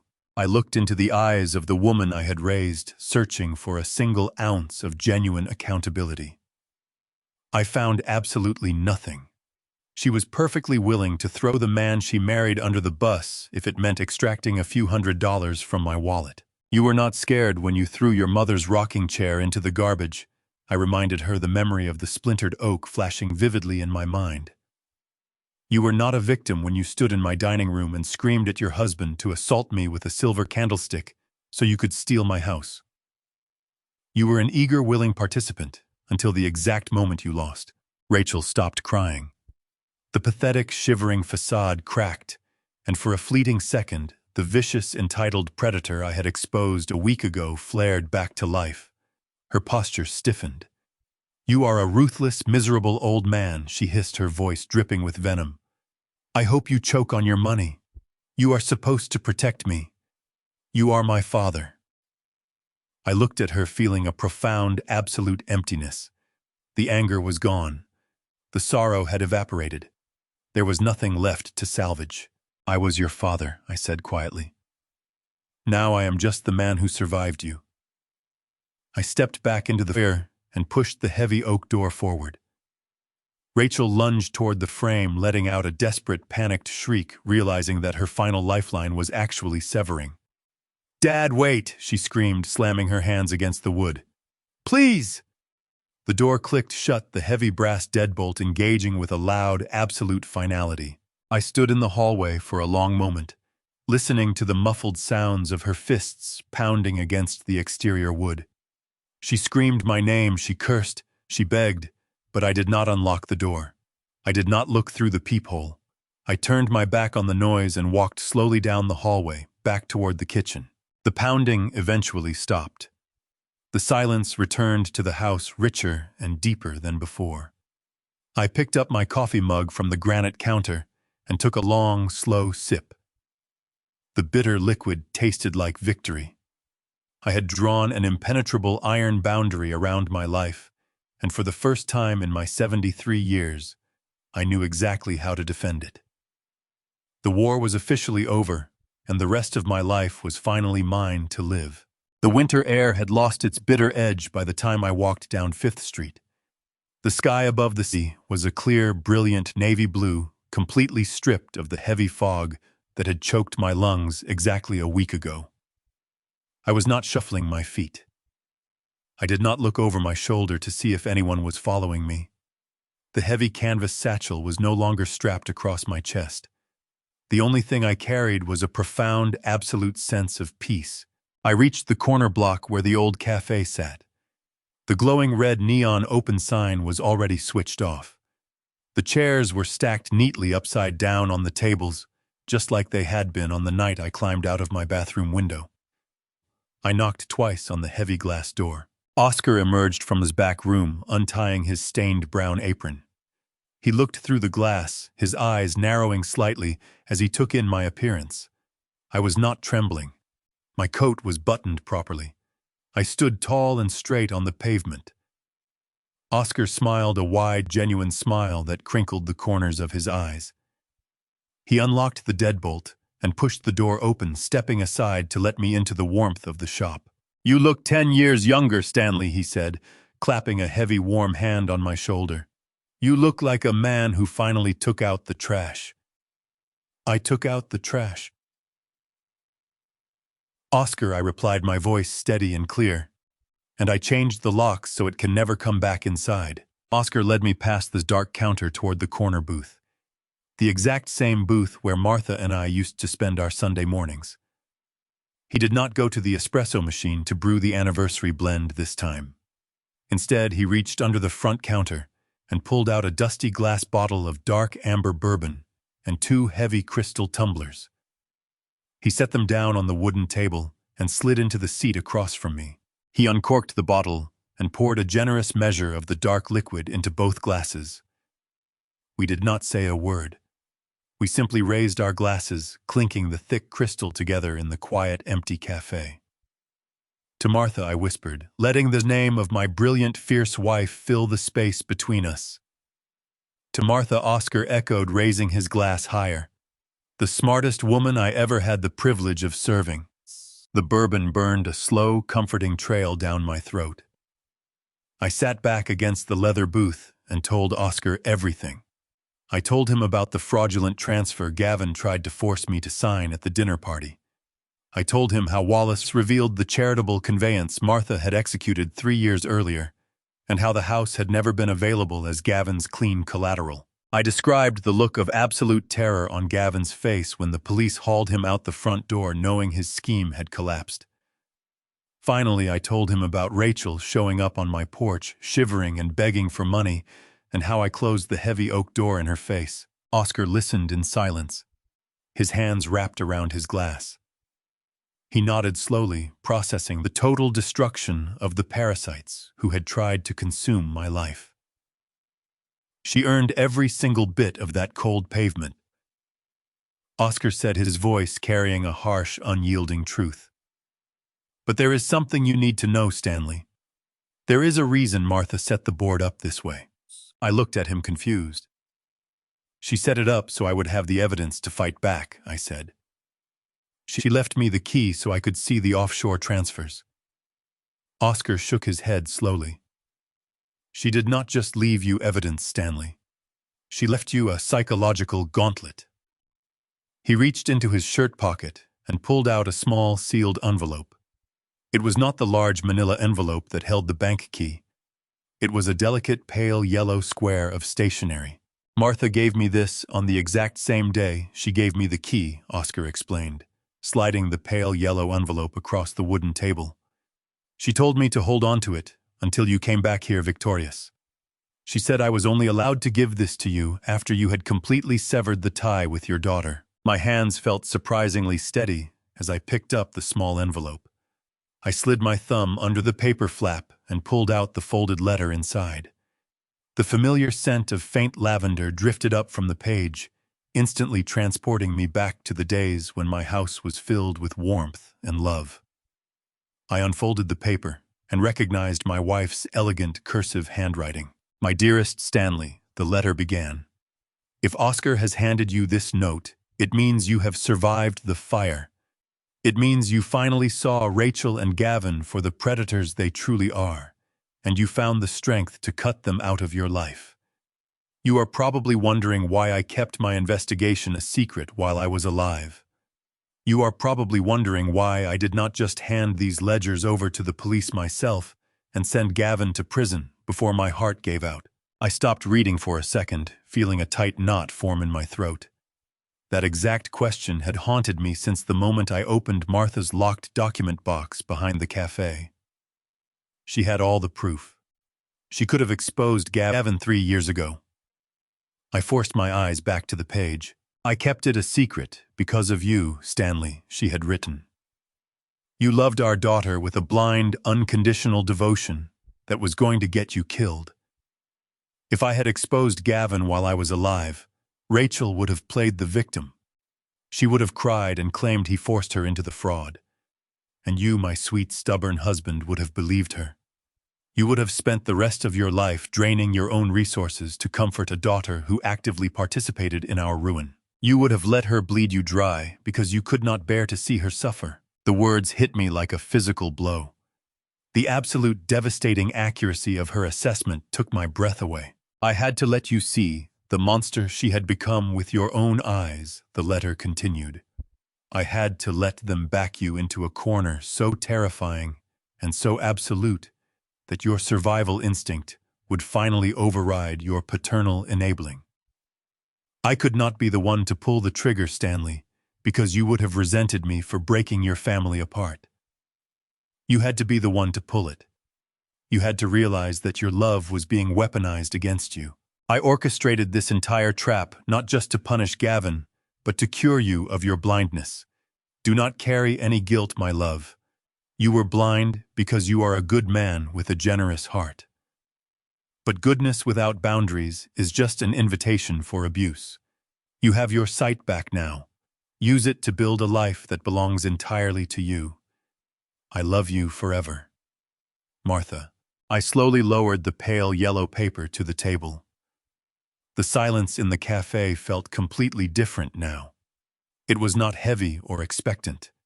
It was a profound, absolute stillness. The crushing weight of the guilt I had carried, the shame of failing to protect my family, the regret of raising a daughter who turned into a thief, it all simply washed away. Martha had not left me alone to fight a war. She had carefully guided me through a crucible designed to burn away my toxic illusions. She knew my greatest weakness was my endless capacity to forgive the people who hurt me. She had structured my salvation so that I was forced to become my own savior. Oscar reached across the table and tapped his glass against mine. "She was the Grandmaster Stanley," he said, his voice thick with admiration. "She played the long game and she won. She gave you back your life." I picked up my crystal tumbler, looking at the amber liquid, catching the dim light of the café. The sorrow that had anchored me to the past for 3 years was gone, completely incinerated by the blinding light of the truth. I was not a failed father. I was not a broken widower. I was a survivor who had successfully navigated a labyrinth of deception engineered by the sharpest mind I had ever known. I drank the rest of the bourbon, letting the fiery warmth spread through my chest. I folded the pale yellow letter and placed it carefully into my breast pocket, right over my heart. The ghost of my treacherous daughter no longer haunted my mind. Gavin was in custody facing the consequences of the fraud he had built. The path ahead was entirely clear. I was 73 years old, and for the first time I was stepping into a future unburdened by the parasitic expectations of toxic bloodlines.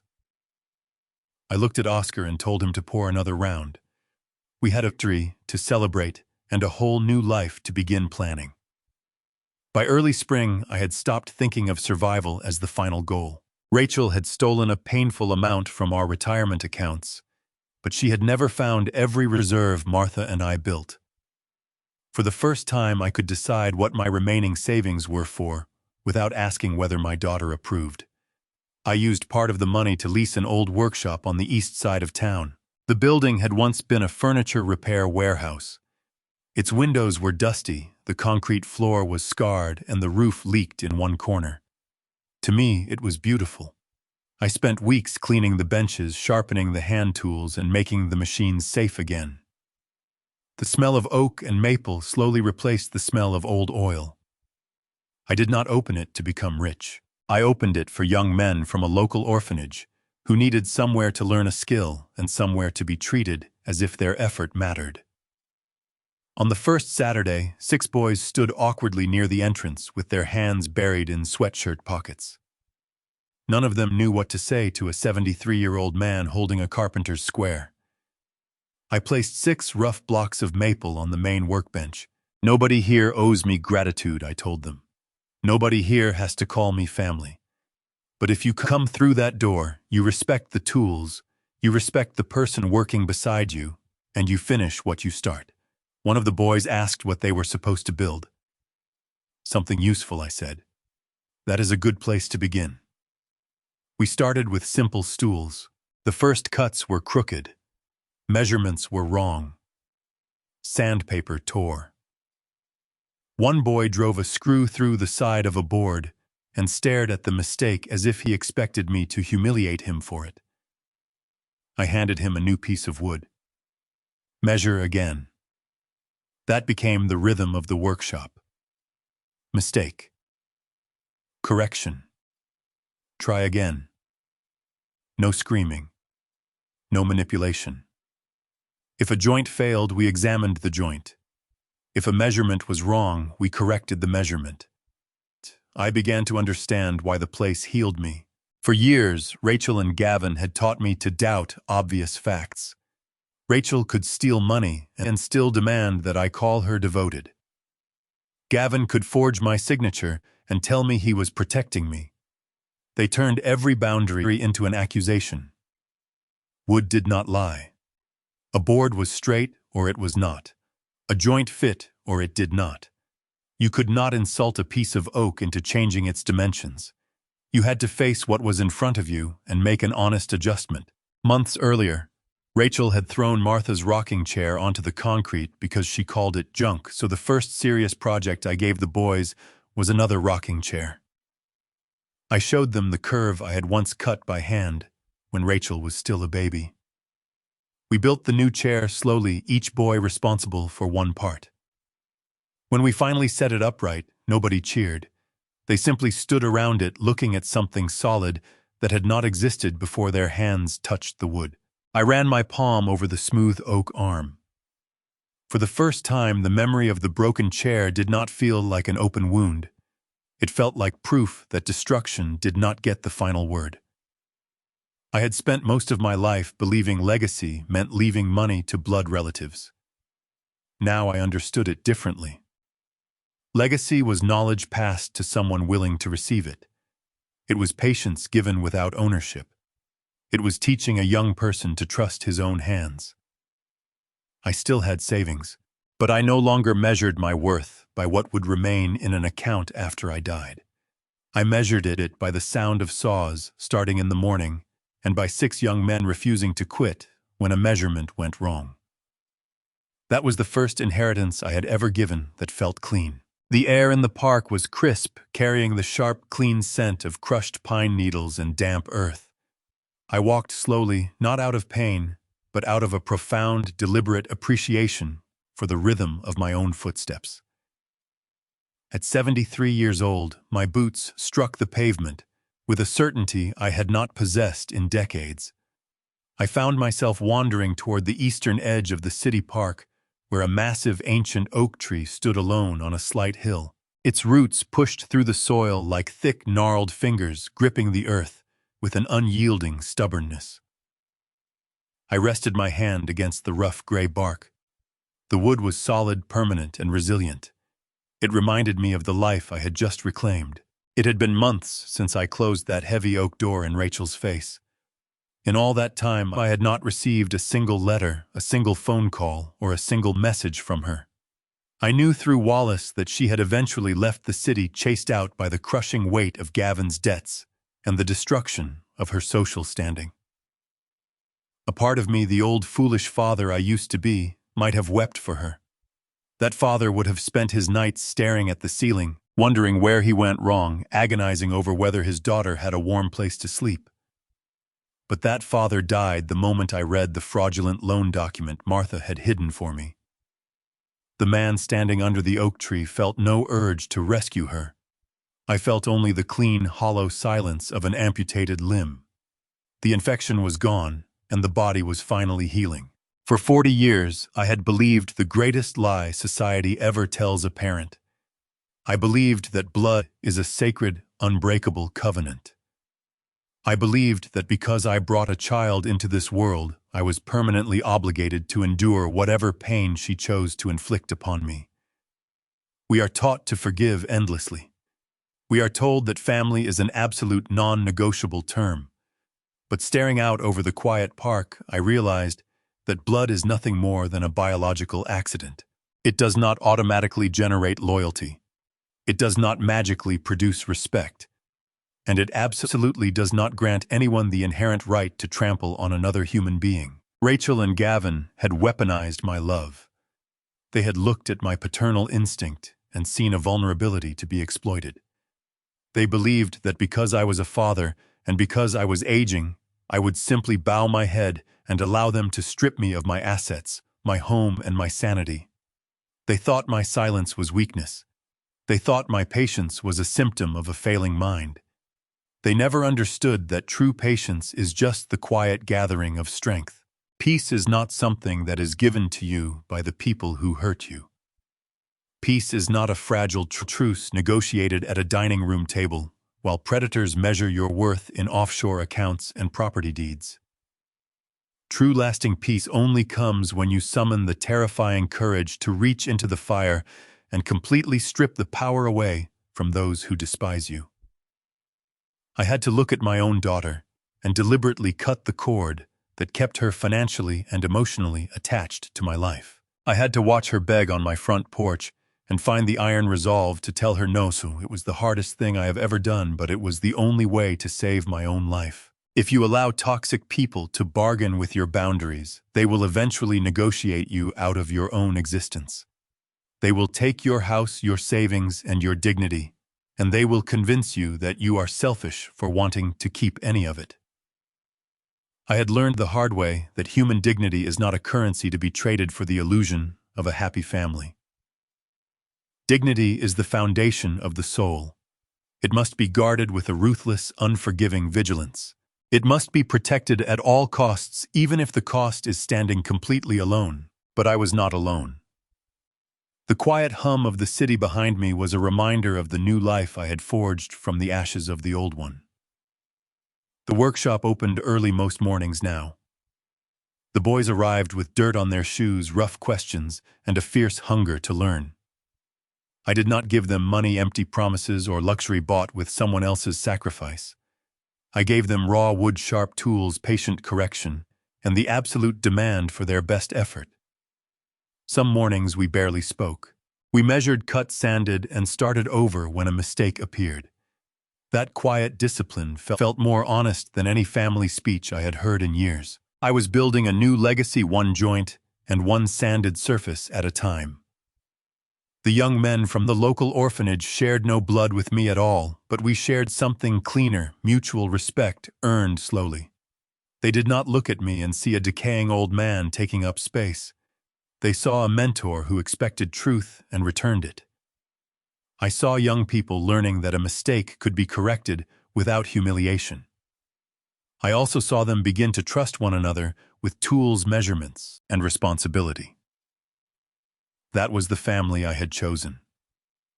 A family built on accountability rather than entitlement. The sun began to dip below the horizon, casting long, brilliant streaks of gold and burnt orange across the winter sky. I pulled the collar of my wool coat up against the creeping chill, but I did not feel cold. I reached into my inner breast pocket and let my fingers brush against the delicate, pale yellow envelope Martha had left for me. I did not need to unfold the letter to know the words by heart. Her voice lived inside my mind, clear and sharp as a ringing bell. She had been the grandmaster of this entire operation. She had loved me enough to let me walk to the very edge of the abyss, knowing it was the only way I would finally open my eyes.